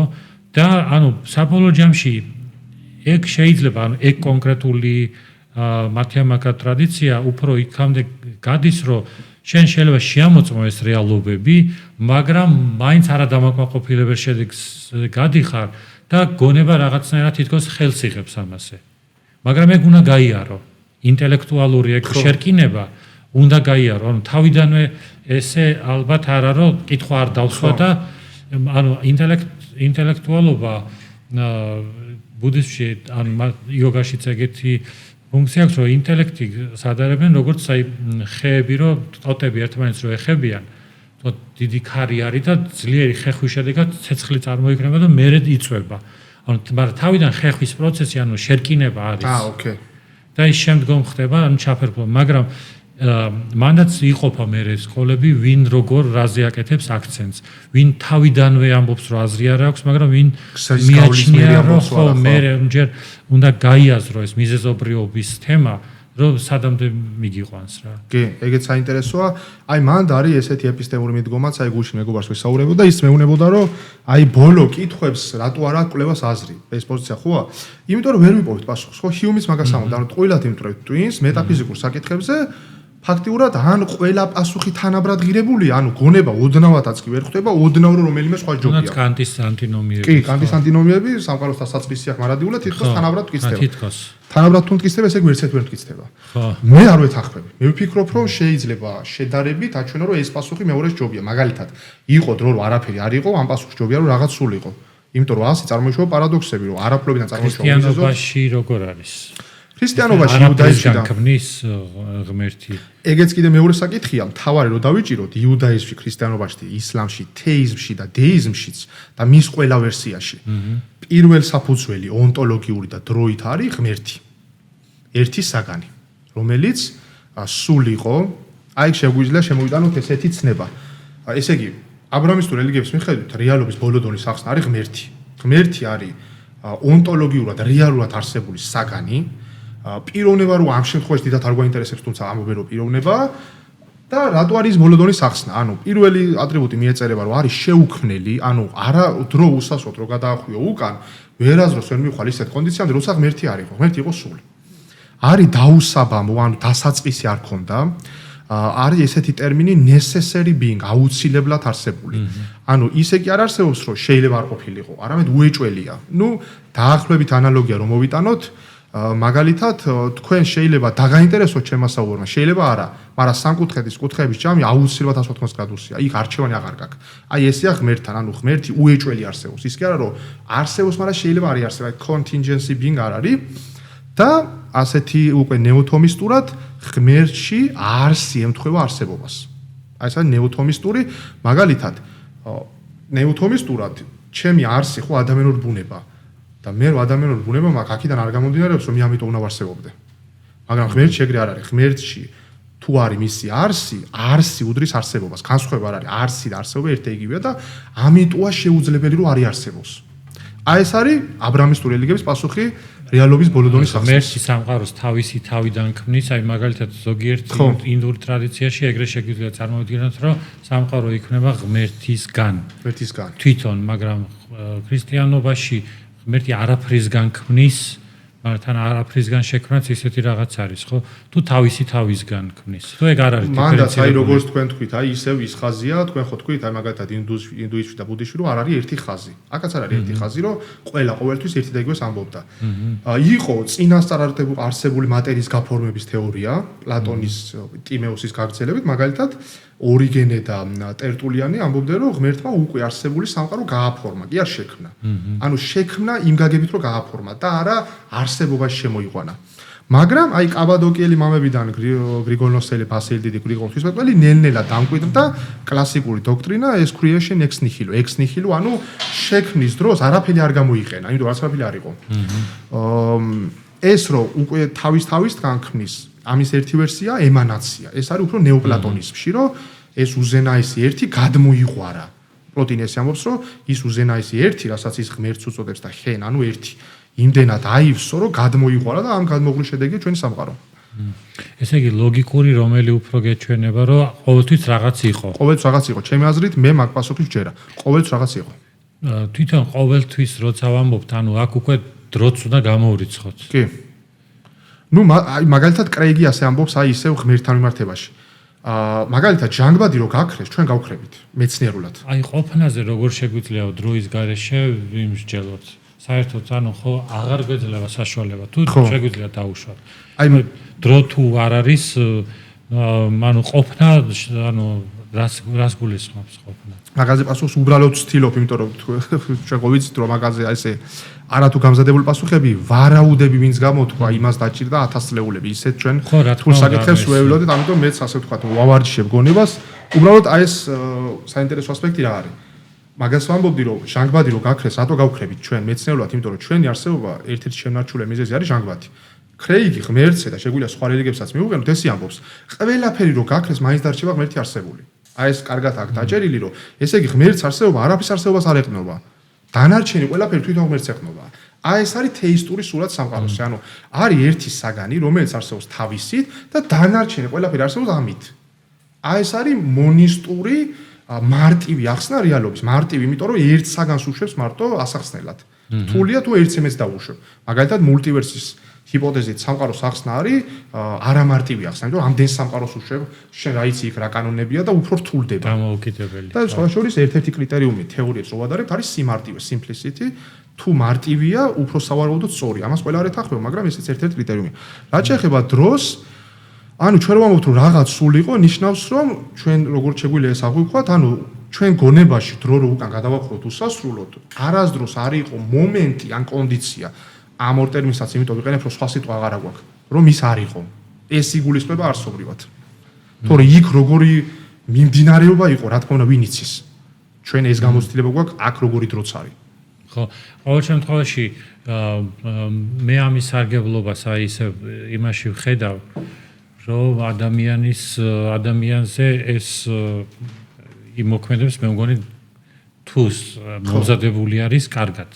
ანუ შეიძლება მე უფრო სკეპტიკურად ვარ განწყობილი, რომ ცალსახა პასუხი გქონდეს. ანუ შენც ეგრე გამოდის, რომ ხო, ანუ ბუნებრივია ჩვენ ვაღიარებთ, რომ ეს ძალიან რთული რაღაც არის. რა თქმა უნდა, ანუ თვითონ თეორიულადაც ახსნა რომც იყოს, აი მეცნიერული ახსნა რომც იყოს, ამის გაგებაც მუდმივად შეიძლება იყოს კითხვა, მანამდე რა არის და თქვა ეს კანტმა რაც დაიჭირა, რომ არც გამოვრიცხოთ, კი ბატონო, რომ თქვა რაღაცა შეიძლება ეხლა ამ პოზიციიდან გვიჭირს ჩვენ დავუშვათ და რაღაცას ვერ ხედავთ, ანუ წინასწარ რომ არ გადაუსვათ რაღაც შეგეცნებას. მაგრამ აი თვითონ ყოფნის მიმართ შეკითხვა ამ ეტაპზე მე ესე მაქვს, ყოფნა არის უბრალოდ არ ყოფნა არის ჩვენი მიერ რაღაცის დაშვება, ანუ ჩვენი ეპისტემური შემეცნებითი აპარატი არის, რომ თქვა ჭიქა იყო და მე აღარ იყო და ამით რაღაცის არ ყოფნა დავაფიქსირეთ, მე განვაზოგადეთ, რომ კატეგორიად რომ არსებობს ეგეთი რაღაცა არ ყოფნა და უკვე ლინგვისტურათაც კი ძნელი გამოსათქმელია, რომ არსებობს არ ყოფნა. ანუ ესეც რაღაც წინააღმდეგობაში მოდის ენასთანაც და რაღაცნაირად აზროვნებასთან და ხო, იმასაც არ გულისხმობ რა აუცილებლად, რადგან ეპისტემურად ან ლოგიკაში წინააღმდეგობაში ვართ, რომ ონტოლოგიურათაც მართლა ეგრე არის, ხო? ანუ შეიძლება აცდეს ჩვენი ცნებები და რეალობა, რა თქმა უნდა. ხო, ანუ ესეც დასაშვები არის, რომ ესეც თვითონ ამ კვლევის მიზანია რომ დავამთხვიოთ, ანუ ჩვენ გონებაში როგორც წარმოვისახავთ, ფილოსოფიის მეცნიერების მიზანი არის, რომ რეალობა ისეთი დაგვხდეს, როგორც აქ არის. უბრალოდ აქ არის რამდენიმე ვარიანტს ვიტყვი, ერთი ვარიანტი რა არის? დაუშვათ რეალობის ბოლო დონის ახსნა არის ადამიანის ტვინისთვის შეუძლებელი, ამიტომ დროის კარგვა. მე პირადად არ ვეთანხმები, ისტორიულადაც კაცობრიობას ამის არ ჯეროდა. ამდენ ენერგია იმიტომ დახარჯეს, რომ წინასწარ ჯეროდათ რომ რაღაც შედეგს დადებდნენ. და მეც ამ ტრადიციას მივყვები, რომ ხელი არ ჩამიქნებია, რომ ნუ რა აზრია. მე მჯერა ადამიანის ფიქრის საოცარი ძალის, ანუ ფიქრს თუ ავარჯიშებს ადამიანი, მას შეუძლია საოცრებები აღმოაჩინოს, ანუ ადამიანმა არ იცის რამხელა ძალას ფლობს ფიქრის ინსტრუმენტით. უბრალოდ ფიქრი არის დაბლაგვებული. ანუ ფიქრი უნდა ავარჯიშო, რომ ბასრი გახდება და ამიტომ ფიქრი როგორც გონების თვალი, ასე ვთქვათ, ჭურაეთს რეალობას. მაგრამ ეს არის დაბინდული. იმიტომ რომ სამსახური, ოჯახი და არ ავარჯიშებ. ამას არისტოტელეს ამბობდა, რომ ფილოსოფიას უნდა მოცალება, უნდა დაუთმო და ივარჯიშო. დონეზე, ხო. ანუ კითხვის დასმის დონეზე, ხო? ეგ არის თავარი სავარჯიშო. ხო. სოკრატული მეთოდი. და რომ ანუ თუნდაც ღია რო დარჩე, ხო? ანუ მაგალითად ჩვენ რაღაც საკითხებს თუნდაც ყოფნა შეიძლება ჩვენ ჩავხურეთ, აი ვიცი, ანუ ყოფნაში რა არის ასახსნელი, ხო? ვიღაცამ შეიძლება ესე ხან ბევრ რაღაცაში ესეთ დასვას საკითხი, რომ ანუ მე ვიცი ყველაფერი, უბრალოდ შეიძლება არ ვიცოდე რაღაცა კონკრეტული მეცნიერება, ხო? ესეთი ფუნდამენტური საკითხების მიმართ რო ღია დარჩე, ანუ არ ჩახურო ეს და არ შეზღუდო შენი რაღაცნაირად თვითონ იქცე ფენომენოლოგიურ ინსტრუმენტად, რომ მუდმივად ღია ხარ სამყაროს მიმართ რა რაღაცნაირად ესეთ მდგომარეობაში ხარ. მეც მას პოზიციას ვემხრობი, რომ არ უნდა ჩახურო, იმიტომ რომ თუ ჩახურავ შეცდები, იმიტომ რომ ეს თემა არ ჩაუხურავი, ეს არ ჩაიხურება. ხო, ანუ კანტის შემთხვევაშიც კანტმა ეს ჩახურა და უბრალოდ ილუსტრაციას აჩვენებს, ხო ესეთი საკითხი არის, რა. ზღვარი მოავლო, რომ ამის მიღმა ესე ვერ გახვალთო და წამოვაგენა ჰიპოთეზა, რატო ვერ გახვალთო და არიან ფილოსოფოსები ეუბნებიან, კი მართლა ვერ გავალთო, ნაწილობრივ მაინც გავალთო. უბრალოდ ანუ კანტით არ დამთავრებულა და ვერავინ ვერ დაამთავრებს ამას. ვერც ერთი ადამიანი. ხო, აი ადამიანში ესე იგი სანამ არსებობს ეს ღიაობა, ანუ გახსნილობა სამყაროს მიმართ, შემეცნების მიმართ, ახლა ჰინდუიზმიდან რა შეიძლება ავიღოთ, იგივე ვედანტა უწოდებს, რომ შენ თვითონ ხარ ყოფნა, ანუ არსებული ხო არის ესე იგი რაღაც ნივთები და ასე შემდეგ და ის რისი მეშვეობითაც ეს არსებული არსებობს, სად, როგორც ჩით ანანდა ეს თვითონ შენ ხარ, ანუ რაღაცნაირად ყოფნა რაღაც სხვა რაღაც კი არ არის, ანუ ეს საინტერესო მიდგომა. ანუ დრო ამ შემთხვევაში შენ შიგნით, ანუ შენ ხო ხარ დროში, ანუ მე ვარ დროში როგორც სხეული, მაგრამ როგორც მე ჩემში არის თვითონ დრო რაღაცნაირად თითქოს ჩახურული რა. ანუ დრო და სივრცე თვითონ ესეთი ნეოპლატონიზმშიც არის, მე მგონი ეგეთი რაღაცა, რომ სული კი არ არის თქვათ სხეულში, ანუ სხეული არის თვითონ სულში რა, რაღაც ეგეთ ჩატრიალებული რევერსული სამყარო დავინახოთ რა. ეგეც საინტერესოა, აი ისევ აი სხვადასხვა ესეთ რამეს დავაკვირდით, აი რამდენი ახსნები ვთქვით ხო ჩვენ, რომ დავსვათ ესეთ კითხვა, აი ვინც ამას ამბობდნენ, როგორ მივიდნენ აქამდე. ანუ ზოგი მივიდა ვარჯიშით, ზოგი ფიქრით. მე ვფიქრობ, ერთ-ერთი კრიტერიუმი უნდა იყოს, მივიდნენ თუ არა ისეთი რამით, რაც ყველასთვის საერთოა. ეს არის ერთ-ერთი კრიტერიუმი. ამიტომ ფილოსოფია ძლიერი, ფილოსოფია როგორათაც მიდის რაღაც პასუხამდე, გეუბნება რომ რითაც მივედი ის შენშიც არსებობს. ანუ რამე კი არა საჭირო რომ დაიჯერო. როგორც აი მაგალითად რა ვიცი, აი ვიღაცა რომ ამბობს რომ აი მე გულში შევხვდი ქრისტეს, ეს ძალიან სპეციფიკურია. ანუ შენ შეიძლება ვერ შევხვდი, მაგრამ ფილოსოფია რო გეუბნება რომ არაფრობიდან რაღაც ვერ წარმოიშვება, ის რატომაც ეს არის შეუძლებელი, ის პრინციპი შენ ტვინშიც არსებობს. ამიტომ საერთოზე გადიხარ. ამიტომ ფილოსოფია ძლიერი. ეხლა სამაგისტროზე ვმუშაობ თემაზე, როგორ განიხილავს ჰეგელი ინდურ ფილოსოფიას და კონკრეტულად სანქიას და ის თავარ პრობლემას ხედავს, რომ ინდური ფილოსოფიები არის რელიგიის იდენტური და რელიგია ესე იგი ნიშნავს თითქოს რომ ცოდნით კი არ გადიხარ, ან უფრო რწმენით ალბათ. მაგრამ მე ხედავს რომ სანქიაშიც, ანუ თავარი ის რისი მეშვეობითაც შენ გადიხარ, ეს არის ცოდნა და თვითონაც აღწერს, ანუ ცხადია ეგ მართლა ეგრეა სანქიაში, მაგრამ ეს თვითონ ჰეგელს რა წყაროებიც ჰქონდა, იქაც ამოიკითხა რომ რელიგიური დონე არის შეზღუდული სანქიაში, იმიტომ რომ იქაური რელიგიური გაგება ნიშნავს მაინც რას, რომ ადამიანი მაგალითად რაღაც რიტუალებს ასრულებს, აქვს ხორბშეწირო და ზიანი არის. ხო. და ესე იგი რაღაც მაინც მატერიის მეშვეობით ცდილობს გასვლას. და მეორე გზა არის ცოდნა. აი მეტი რა გზა, ხო, რელიგიის ფენომენიც საინტერესოა, საერთოდ როგორ გვესმის, აი რომ მიჯნავთ თქვა უკვე ფილოსოფია სად იწყება, ხო, აი შენ რაც თქვი, ანუ ზუსტად ხო, ცოდნა არის უკვე სადაც იწყება ფილოსოფია. შეიძლება რელიგიაშიც იყოს ცოდნის მომენტი, სხვა ტიპის და სხვა ფუნქციით, რომ გაამყაროს რწმენა მაგალითად, ხო? რაღაც ანუ ეს დაქვემდებარებული, ხო.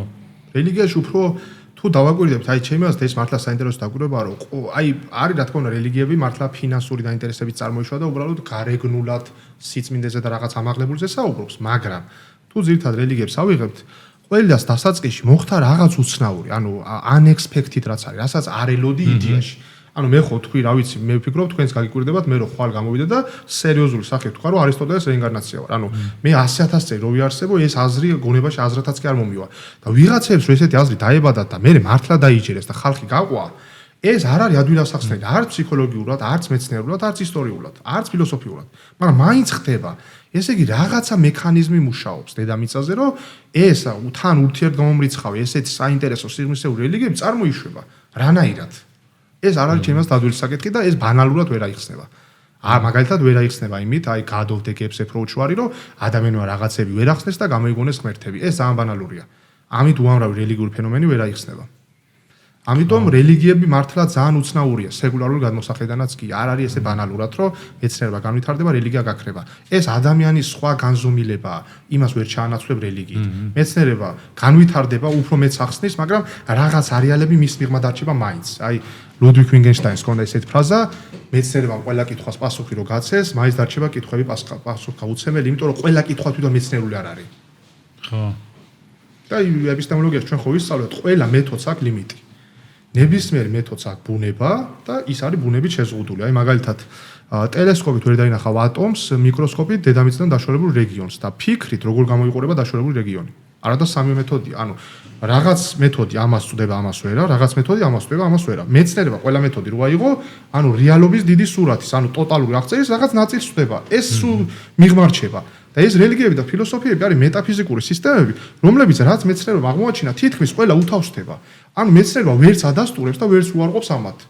ვერც მეცნიერება იტყვის, რომ ბუდა არ გასხივოსთა და ვერც იმას, რომ ქრისტე აღდგა. ორივე ამის მიღმაა.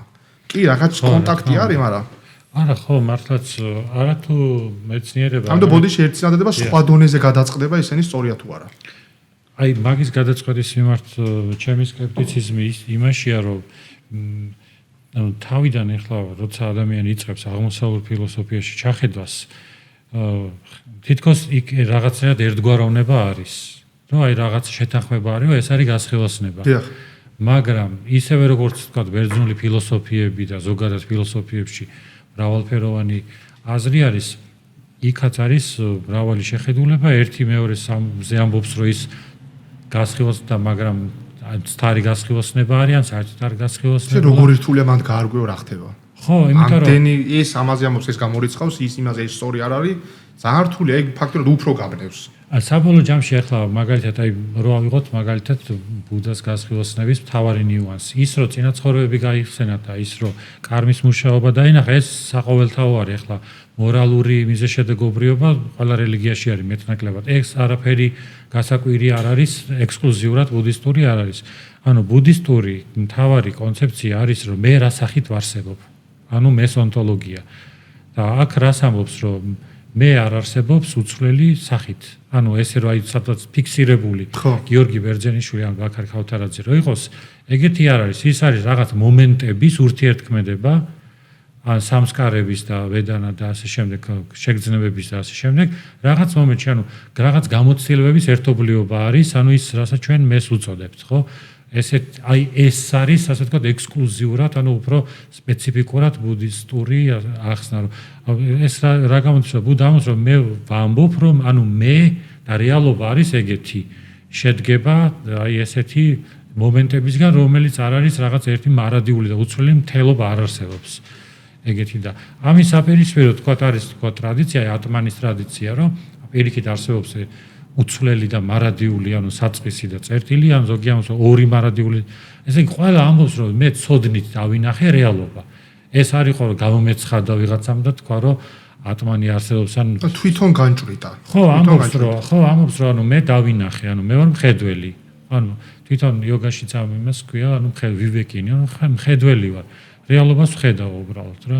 მე რო ხსნი რომ არის ობიექტური სამყარო, ადამიანი რო კვდება რეალურ ობიექტურ სამყარო, მაინც რჩება და ანუ მცდელობები სხვათა შორის შემდგომ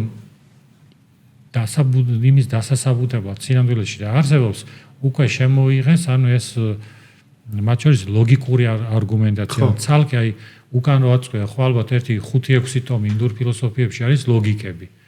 მათ შორის იყენებდნენ მაგალითად რეინკარნაციის დასამტკიცებლად, ან რომ მაგალითად ცნობიერებისგან მატერია ცალკესაწყისია, ცნობიერება ცალკესაწყისია და როგორც ახლა ვაშლის ხე ვერ მოისხამს თავშად ბანანს, ესევე ვერ ცნობიერება. ანუ რედუქციო ed absurdum მეთოდს იყენებენ, ხო?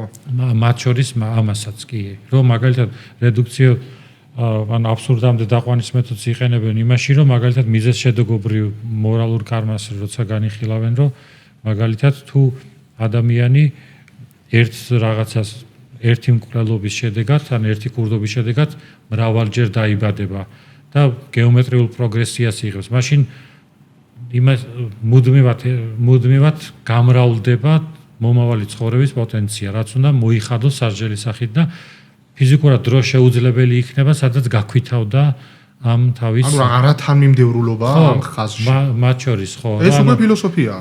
გაფილტრა ეს პერსპექტივა. ხო, მაგრამ ალბათ მაინც ეს სქოლასტურად უნდა გავიგოთ, იმიტომ რომ ხო, შეიძლება ფილოსოფიათაც გავიგოთ. ნუ ამ შემთხვევაში ბოდიში ნახე, აქ თავარი იყო ასეთი ადამიანისთვის კრიტერიუმად გონება, ანუ იმან რომ დაუშალო ერთი მკვლელობისთვის უსასრულო განხორციელება მოხდება და რო თქვა რომ აქ დაირღვა რაღაც პრინციპი, ის პრინციპი გონებრივი იყო, ანუ მისთვის თავარი შეფასების კრიტერიუმი გონებაში იყო, ეს უკვე ფილოსოფიაა. ეს ფილოსოფია არის. მიდგომაში. ხო, რომელიც აი მე საბოლოო ეს არა მაქვს, ანუ ესე ძალიან მკაფიოდ ჩამოყალიბებული, რომ მაგალითად ინდური ფილოსოფიები, ესე წმინდა ფილოსოფიების სახით არსებობს თუ როგორც ქრისტიანობაში ეს ფილოსოფიები საბოლოო ჯამში რელიგიურ მიზნებს ემსახურება.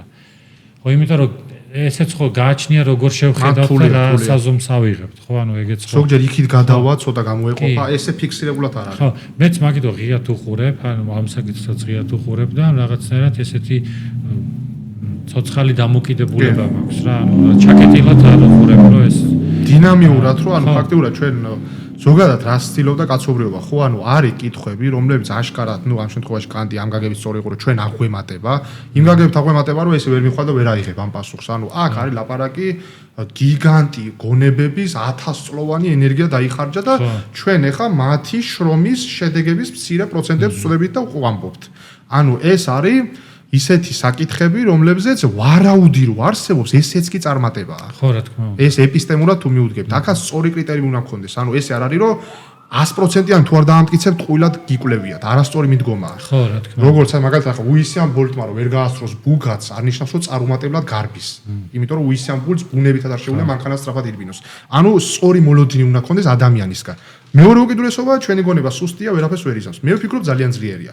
აქ ნაკლი უშვებს შეცდომებს, მაგრამ თუ ავარჯიშებთ გონებას და ფილოსოფია არის ფაქტიურად მედიტაცია გონებას, ხო? ანუ ამ ფიქრს თუ გავყვებით, სადმე გვიყვანს, მოდი ფიქრს დავშორდეთ და ფიქრს შევხედოთ გარედან და ესე ვარჯიშობს და რამდენი საიდუმლო აღმოაჩინა. ჩემთვისაც ზუსტად ეგ პროცესი უფრო მნიშვნელოვანი არის რა, იმიტომ რომ ჩვენ ახლა თქვა ინტერაქციაში რო ვარ, ანუ ეს ღიაობა არის თვითონ ყველაზე ღირებული, იმიტომ რომ მაშინ ფილოსოფია რა იქნებოდა ეს რომ ვიღაცამ დაწერა, მე უნდა ვისწავლო და რაღაცნაირად არ გავატაროთ შემცნობიერებაში რა. და რაღაცნაირად თვითონ კონტექსტიც ხო იცვლება, აი თვითონ ჩვენ ცოდნას ცნებებად რო ვაფორმულირებთ, ესეც შეიძლება რაღაცნაირად სხვა დროს სხვანაირი რეფორმულირება გაუკეთოთ იგივე საკითხებს რა. და ერთ დღეს რო თქვა ესეთი პოზიციიდან განიხილო, მე აღმოჩნდეს რომ ის უფრო რეალობა არის იმ მომენტში რა. ანუ სულ ვიცვლებით, სულ პროცესში ვართ. კი, სულ პროცესში ვართ, ხო. არა ვართ ფიქსირებულად. ხო და თვითონ მე ყველაზე სასარგებლო ალბათ ეგ დაბანახა, რომ ჯერ თვითონ ის განსხვავებული ტრადიციები რო არის და ყველაზე მოსაწყენი იქნებოდა, რომ აი მოკრეს ფილოსოფია გაგებით, რომ უკვე გასაგები არის და არაფერი აღარ არის შენი მიერ გასაკეთებელი, იმიტომ რომ შენ რო აზროვნებ, ახლა შენ ხო ქმნი ამ პროცესს. შენ თვითონ მონაწილეობ ცოდნის შექმნაში რა. და არ მივდივარ გამზადებულ შარშევდივარ და ესე არ ვიღებ ხო ჩანთაში. ხო, კი ეგ ჩემი აზრით აი მაგაზე გამახსენდა ესეთი ფრაზა, ანუ ერთ-ერთი ძალიან ჭკვიანი ადამიანი, პლოტინე, ხო, ნეოპლატონიზმის ფუძემდებელი, მოწაფეებს ეუბნებოდა: "სანამ თქვენც არ დარწმუნდებით, არ ჩაიწეროთ." აი ეს მიდგომა, რასაც ამბობთ თქვენ, რომ ანუ პლოტინე კი არ ეუბნებოდა, მე მივაგენი და უბრალოდ თქვენ გაატარეთ ეს, არა. თქვენს თუ არ დარწმუნდებით რომ მე სწორი ვარ, არც კი ჩაიწეროთ. ანუ არც კი მიანიჭოთ ჩემს სიტყვებს ღირებულება. ანუ აი ესაა ფილოსოფია, ანუ ამ ლოგოსზე, რაც ჩვენთვის ეს საერთო ინტელექტი, ასე ვთქვათ, ფიგურალურად. ანუ ჩვენ დისტანცირებული პიროვნებები ვართ, მაგრამ აი ამ საერთო რაც გვაქვს, აქედან გავდივართ საერთო დასკვნებამდე. აი ფილოსოფიაში ეგ არის მაგარი, რომ ანუ ის გრაუნდად იყენებს ყველა ადამიანისთვის საერთო რაღაცას და არა პერსონალურ გამოცდილებას. რაც კი ობიექტურად შეიძლება განიხილო იმის მიმართ მიმართავს ფიქრს. აი მაგალითად ნახეთ ეგ საიდან ჩანს, აი კლაივ ლუისის დაკვირვება. წარმოიდგინეთ ჩვენ უნდა შევხედროთ 3 საათზე და მე მოვედი 4:30-ზე. რომელ კულტურაში, კი, ზოგ კულტურაში ესე არ არის, მაგრამ ამ შემთხვევაში უმეტეს კულტურაში ხო არის მიღებული, რომ დაგვიანება არ არის კარგი. ანუ მე რო ვიწყებ თავის მართლებას რო იცი, გვიან გამოვედი რაღაცა, უკვე წინასწარ მოვიაზრებს, რომ ჩვენ იმას ვიზიარებთ, რომ დაგვიანება ცუდია. ეგრე არის რაციონალიზმშიც.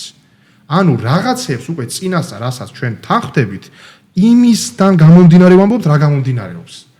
და იმას თუ შევცვლით, მაშინ ძალიან რთული იქნება ერთმანეთს გავუგოთ. ანუ რაღაც საერთო უნდა გქონდეს. ანუ მე თუ მაგიდაში სხვა რამეს გულისხმობ, თქვენ სხვა რამეს და ყველა სიტყვაში სხვა რამეს გულისხმობ, ჩვენ ვერც კი გავუგებდით. ამიტომ უნდა გქონდეს ხიდი და ეს ხიდი არის ლოგიკა და ბუნების კი არა, გონების პრინციპები. ჩვენ ამის მიხედვით ვაზროვნებთ. ეს არის ეს პირველადი პრინციპები, რასაც კანტი უწოდებდა, ხო? აპრიორი. მაგითომ არის თან დაზუსტება, ფილოსოფია აგითო აზუსტებს ტერმინებს და თქვათ ეს ხიდი კიდევ უფრო მყარი იქნება თუ ზუსტად გავიგებთ რა იგულისხმება და პირდაპირ იმ ტერმინებს არ გავიგებთ ჩვეულებრივი, ანუ თარგმანის თემაც არის ხო რეალურად ჰეგელი რო თარგმნის ინდურ ფილოსოფიებს გერმანულად თვითონაც რაღაცნაირად ხან ზეელეს იყენებს იგივე ხან გაისც იყენებს და თვითონაც ხვდება რომ ეს არ არის ანუ მარტივი საკითხი ხო რომ არ დაიკარგოს. კი ეგეც არის და ერთი კიდე შეგვიძლია ვთქვათ, აი ფილოსოფიის ერთ-ერთი ღირებულება კიდე იმაშია და ესეც ასე ვთქვათ მიდგომიდან გამომდინარეობს, რომ ანუ ჩვენ ახლა შეელობთ ჩვენ გონებრივ სამყაროში ხო ხდება რაღაცები, ანუ აზრები ლაგდება, ცოტა სოგი შესუსტება, გაძლიერდება.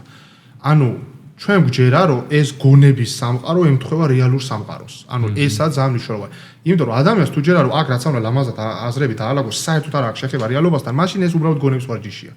აი მაგით განსხვავდებოდა, ანუ მაგალითად ჰიუმი ამბობდა ადამიანი ფილოსოფია შეუძლია დაადგინოს აზრი თუ არა სწორი, მაგრამ იმას ვერ დაადგინს შეესაბამება თუ არა რეალობას და კანტი ამბობდა თუ ფიქრი სწორად წარიმართა, მაშინ დაემთხვევა რეალობას, იმიტომ რომ თვითონ რეალობაც ფიქრის პრინციპებზე დაფუძნებულია. მაშინ რა აზრი აქვს, ხო? ან თუ არ ემთხვევა და მარტო ჩემ თავში ვარ მართალი, თვითონ აზრსაც კარგავს. და რო ემთხვევა, მაგის ახსნა რა არის, რას ფიქრობთ? დაუშვათ ემთხვევა. ამასაც უნდა გქონდეს ახსნა, რატო ემთხვევა. რატო ემთხვევა? აი თვითონ ინდურ ფილოსოფიებში, ინდურ ლოგიკაში ეს არის შემოწმება არის. აი მაგალითად ვხედავ ადამიანს, ხო? შეიძლება იქნება და მეჩვენება და რომ მივდივარ და ხაი შემოწმების თემა არის რა. პრაქტიკული შემოწმება. აი პრაქტიკა მოსწავლეს თეორიას. ეგ სხვა პასუხია. ნახეთ, ეგ არის როგორ დაადგინეთ რომ ემთხვევა. მე გეუბნებით დაუშვათ კორელაცია, ანუ ემთხვევა. რა არის იმის ახსნა რომ ემთხვევა? აი ესეთ მაგალითი.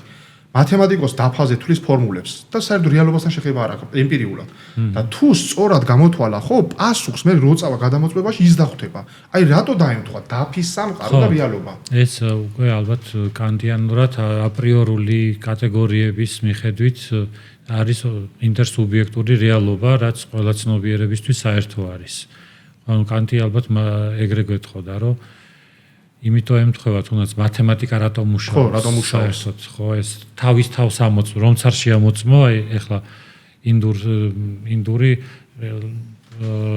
ეპისტემოლოგია, ანუ ეგრე არის, რომ იქ არის, რომ პრაქტიკულად ამოწმებ, რომ გამოგადგა თუ არა, ასე ვთქვათ რა, იმუშავა თუ არა ამ ცოდნამ.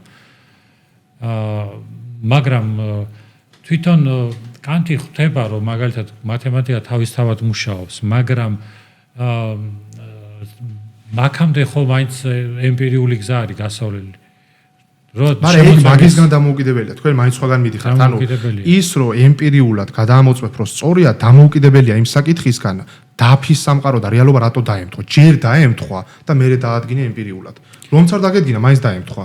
დაფის სამყაროს ვამბობ, რომ მათემატიკოს ფორმულებს თვლით სამყარო საერთოდ არ უყურებს და უდრის მერე რაც წერია რეალობაში ის ხდება. რატო ემთხვევა ეს? ისე რომ თან იმ გამოთვლის რომ სამყაროზე არ დაკვირვებია. და თან დაკვირვებამდე სწორია უდრის მე რაც წერია. მაგასში მოყვევი, ანუ მაგას გულისხმობ, მაგრამ თვითონ მათემატიკა რო შეისწავლა, მათემატიკის შესწავლამდე როგორ მივიდა თქო. აი მაგ ხო რაღაცას აკვირდებოდა, მაგრამ მე უკვე რო შეისწავლა, მე საერთოდ აღარ ჭირდება სამყარო. რომ უკვე დარწმუნდა რომ ეს თავის ჯერში ამოწმა და მერე წავიდა ემპირიზმის გარეშე. კი, ალბათ ხო ეგ ხო ანუ მაინც ემპირიზმი გამოდის რომ რაღაცით მიდის მათემატიკამდე, უნივერსალურ კანონამდე, მე აგდებს ამ თქვათ სწავლობთ ვაშლებით რომ დავითვალოთ. ბავშვს ვასწავლით და მე ამ ემპირიზმს ვაგდებთ საერთოდ და უკვე მარტო აბსტრაქციაში დათავა. მაინც ორი რჩება. ეგ საინტერესოა, ეგ აი ჩვენ თემას ეხება რატო არის რაღაც და არაფერი, იმიტომ რომ ესე იგი რა გამოდის? ერთი ვარაუდი არის რომ ანუ მათემატიკოსი, ლოგიკოსი, აი ლოგიკოს შეუძლია 1000 გვერდით დაწეროს, საერთოდ ეგ გამოცდილება არ დაიხმაროს და სწორს წერს. ანუ ესე იგი არსებობს რაღაც აბსტრაქტული პრინციპები და თვითონ ამ პრინციპებზე დაფუძნებული რეალობაც. იმიტომ რომ ამ პრინციპებს თუ სწორად გავყვები, რეალობაში მიტო ხდება იგივე. ესე იგი ეს არ არის სასარგებლო ფიქციები, რასაც მეცნიერების ფილოსოფიაში უწოდებენ თეორიებს. ან useful fiction კი არ არის, რომ უბრალოდ იმან ინსტრუმენტად რაღაცამდე მიგიყვანა, თვითონ ის არის რეალური. ანუ აბსტრაქცია არ არის მეორადი რეალობა.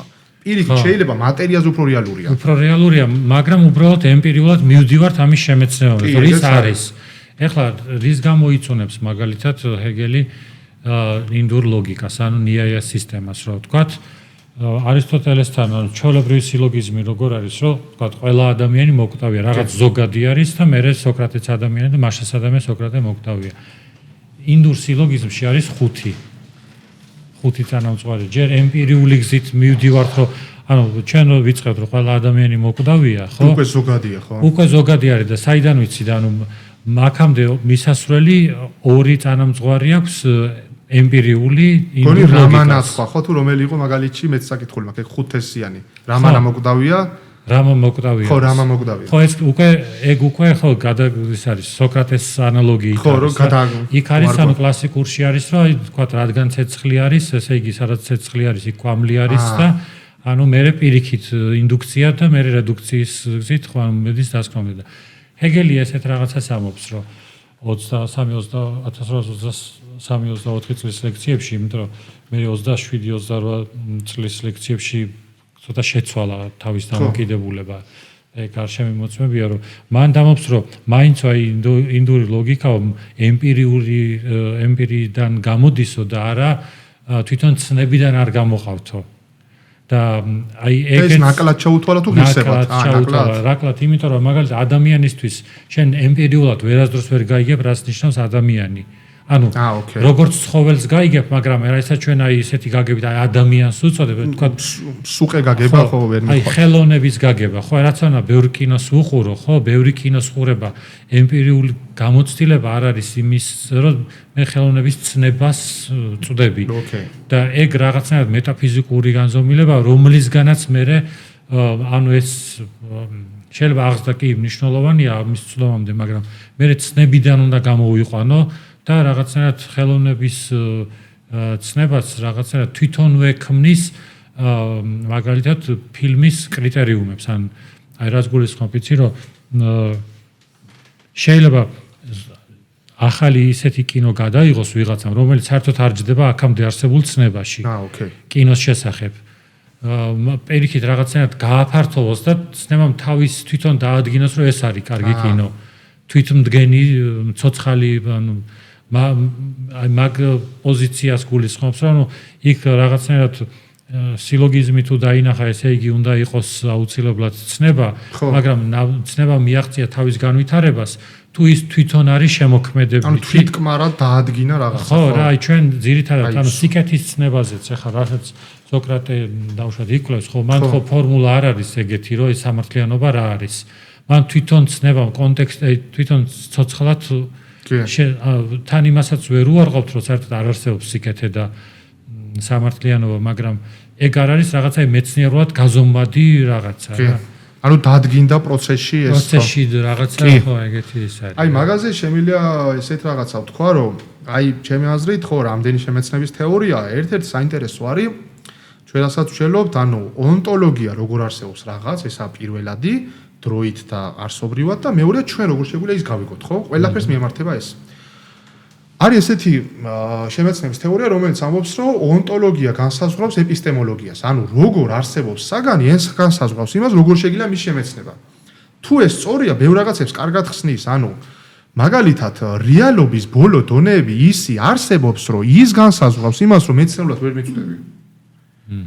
და ჩვენთან კი არა, უფრო აი მეცნიერების საოცარმა წარმატებამ ზოგი შეცდომაში გადაიყვანა და აფიქრებინა, რომ პირიქით მეცნიერულად რას მივწუდებით, ეს ადგენს რა არის რეალური. არა და ფილოსოფია ამბობს პირიქით, ჯერ არის რეალური და ის ადგენს რას მიწუდები. და ისენებობენ რასაც მიწუდებით მარტო ის არის რეალური. ეს ამას ქვია ონტოლოგიური სციენტიზმი, რასაც მეცნიერება მიწუდება ის არის რეალური. და რასაც ვერ მიწუდება, ან აქ მეორადი რეალობა, ან არარეალობა. მე ამას არ ვეთანხმები, აი მარტივი არგუმენტი მოაქვს ედვარდ ფიზერს. პირველი ვარიანტი რა ფილოსოფიური ვარიანტი გამოდის, რასაც მე აზრით ვწდები, მაგრამ თუნდაც ვერ ვადასტურებდი მეცნიერულად. ეგ მაინც შეიძლება იყოს რეალობა. არა, ეს თავარ თეზისი იყო, რომ ჯერ არის რეალობა, თუ გინდა დაშვება დავარქვათ და როგორ არსებობს ის განსაზღვრავს იმას, როგორ შეგვიძლია მის მეცნება. მათ შორის აზრით რას მივწუდებით, რასაც მივწვდით, იმან განსაზღვრა, რომ მარტო აზრით მივწვდებოდით და ვერ შევეხებოდით. იდეებს ხო ვერ შეეხები, იმიტომ რომ იდეებს ესეთი ფორმატის არსებობა აქვს. აი ყველა ლუწი რიცხვი რომ 2-ზე იყოფა, ეს არის აბსტრაქტული ფორმატის ჭეშმარიტება, ამიტომ ხელით ვერ შეეხები ყველა ლუწ რიცხვს. მაგრამ გონების თვალით დაინახავ. ეგ ვიგულისხმობ, აზრით ვწვდები, მაგრამ თუნდაც რო არ დადასტურდეს, მაინც რეალურია. აი ეგ არის ჩემი აზრით თავარი თეზისი, რასაც უკვე არც თუ ისე ცოტა ფილოსოფოს მაგაში ეჭვიეპარება, იმიტომ რომ მეცნიერების წარმატებამ, ასე ვთქვათ, თავბრუ დაახვია ყველამ, იმიტომ რომ მეცნიერების წარმატება ხილულია, ძალიან ხილულია. აი დაუშვათ ფილოსოფოსმა გადაჭრა ინდუქციის პრობლემა. ამას მიხვდება რამდენიმე მკვლევარი. მაგრამ მეცნიერებმა რომ რაღაც აღმოაჩინა და მე დააფუძნა ტექნოლოგია, ხო ჯემინის ყველა ვიყენებთ. მაგალითად მე მანქანით A პუნქტიდან B პუნქტამდე მაინც მივალ. თუ საერთოდ არ მესმის მანქანა როგორ მუშაობს. ანუ მეცნიერული წარმატებები სხვა ფორმატისაა. ჩვენ მის გამოყენება მაშინაც შეგვიძლია თუ არ გვესმის რა ხდება შიგნით. ფილოსოფია ეგრე არ არის. ფილოსოფოსმა დაუშვათ ეთიკური ჭეშმარიტებები რო აღმოაჩინო, შენ თუ არ გაიაზრე ცხოვრებაში ვერ ჩართავ. ამიტომ ფილოსოფიური წარმატებები ცოტა სხვანაირად დანახვადია. მეცნიერების არა ყველა წარმატებები, ახლა აინშტაინის ზოგადმარტობითობის თეორია ვერ გავიგებთ, თუ არ შევისწავლეთ, მაგრამ ტექნოლოგიები რასაც ეფუძნება, ის მეცნიერული ცოდნებს ისე ვიყენებთ, რომ შეიძლება საერთოდ არ გვესმოდეს თეორიულად რა ხდება. ამიტომ ფილოსოფიური წარმატებები არის, ბევრი მომხდარ და მოხდება, მაგრამ გვიჭირს მისი დანახვა. ამიტომ ამხელა მეცნიერული პროგრესის ფონზე თითქოს ადამიანთა გონებაში ფილოსოფია დაკნინდა. ჩემთვის ის ისეთივე ღირებულია, როგორც სულ იყო. მეცნიერებას ის პრობლემაც აქვს, რომ ის პოპულარულ ენაზე როცა ითარგმნება, მე გაუგებრობები არის, როცა ვამბობთ, რომ სამყაროები და რას გულისხმობთ, ყოველთვის ეს არ ემთხვევა იმ ყოველდღიურ ჩვენ წარმოდგენას, რასაც ის მეცნიერი გულისხმობს და არც ფილოსოფიურ განმარტებას. და ამიტომ იქმნება ხოლმე რაღაც საბეჭდილებები, რომ თითქოს რაღაცა ეს შეიძლება პოპულარიზაციისთვის კარგია, როცა აი სამყაროებზე ვსაუბრობთ, მაგრამ თუ კაფიო დეფინიცია არ გაქვს, სამყარო რა არის? მეცნიერულად ამ ტერმინს რო ვიყენებთ პოპულარიზაციისთვის კი კარგი არაფერი საზრისი შეიძლება სულ სხვა იყოს, ვიდრე მასობრივად იყოს რაღაცა, თქვათ, გაგებული რა. რომ თითქოს რაღაცა დამტკიცდა და არა და სულ სხვა რაღაც იგულისხმება რა. ეგეც კი არის, აი რა არის იცით, რომ ჩემი აზრით, აი მე ჩემას დავაფიქსირებ, ჩემი აზრით მეცნიერება არის ერთ-ერთი უძლიერეს რაღაცა, რაც კაცობრიობამ აღმოაჩინა, მან დაამტკიცა მისი საოცარი წარმატება ობიექტურად და წარმოვიდგინეთ, ანუ რამდენი ხანი ადამიანი დედამიწაზე არსებობს და თუ 1000-ს დავიწყებთ მე-16-მე-17 საუკუნიდან 500 წელიწადში რა გააკეთა Homo sapiens-მა კოსმიური მასშტაბით თუ ავითვლით, ანუ რამდენი მილიონობით წლები ადამიანი არის და 500 წელიწადში, მაგალითად, ეხლა იმხელა ბირთვული იარაღია, ხო ბოროტული მაგალითად, თელ დედამიწის აფეთქება შეუძლია. თუ ხო იუვალ ნოა ჰარარის ჰიპოთეზას გავყვებით, ანუ რამდენი ცხოველთა სახეობა, ადამიანურ სახეობა შეუძლია ყველა ცხოველთა სახეობა გაანადგუროს. მაშინ როცა ცალკე აღებული ადამიანი ლომსაც ვერ მოერევა, მაგრამ გონებას იმხელა ძალა აქვს, რომ ამხელა ძალა შექმნა და ის ესე უწოდებს Homo sapiens, რომელიც ღმერთად იქცა. ანუ ადამიანი გახდა დედამიწის ღმერთი. ამხელა ძალა ქონია ადამიანს და 80% მეცნიერების დახმარებით. მაგრამ მეცნიერებას აქვს ლიმიტი, რაღაცებს ვერ მიწვდება. ერთი ეს, ანუ ეს ნაკლი არ არის, რაღაცებს რო ვერ მიწვდება, ჩვენ ავხსენით რატო ვერ მიწვდება, ანუ ნაკლი კი არ არის. ეხლა თვალი რომ მუსიკი, ანუ თვალი რომ ვერ აფიქსირებს მუსიკის ხმას, ნაკლია თვალის, თვალი არის ვიზუალისტვის და არა მუსიკის ხმი. მუსიკის არის სმენა. ეხლა ჰეგელის თეორია მაგაზე ესეთი არის, რომ ის ამბობს, რომ სინამდვილეში ეგ მეცნიერებად საბოლოო ჯამში არის მეტაფიზიკა და რატო? იმიტომ რომ თქვათ მეცნიერი ეხება თქვათ ლითონს, თქვათ ოქროს. მაგრამ ოქრო არის არა ეს ლითონი, არამედ ის არის აბსტრაქცია ზოგადად ყველანაირი ლითონის. ამიტომ ლითონს კი არ ეხები ამას და იქიდან აკეთებ აბსტრაგირებას. ჰეგელისთვის უკვე ეს აბსტრაგირება არის მეტაფიზიკური კატეგორიები. და ანუ მეტაფიზიკა მას ესმის არა აუცილებლად რაღაცა ზებუნებრივი ან რაღაცა ისეთი მიღმიერი რაღაცა, არამედ აი ხვდები რას გულისხმობ, რომ შემეცნებაში ჩართულ დონეებს, რომელიც მეცნიერებაშიც არის და მეტაფიზიკური. კი, ანუ ეს არის უბრალოდ ანუ როცა უკვე განზოგადებას მე ამ ოქროზე ჩავატარე ექსპერიმენტი, ამ რაღაცაზე, რომელიც კლასიფიკაცია არის ოქრო და როცა ვამბობ რომ ეს რა არის ოქრო, ამით გულისხმობ რომ ოქრო მარტო ეს ხო არ არის, ანუ რაღაც უნივერსალიას გულისხმობ, რომლითაც აღნიშნავ ამ ემპირიულ რაღაც ფენომენს.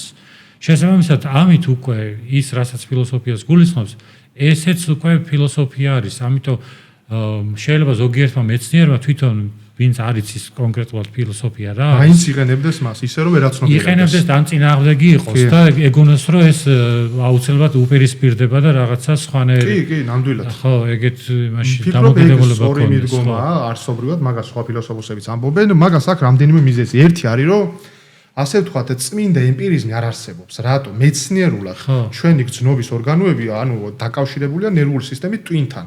ანუ ემპირიზმი როგორ შეიძლება, წარმოიდგინეთ ტვინი რო გათიშო, როგორ შეიძლება რამე შეიმეცნო.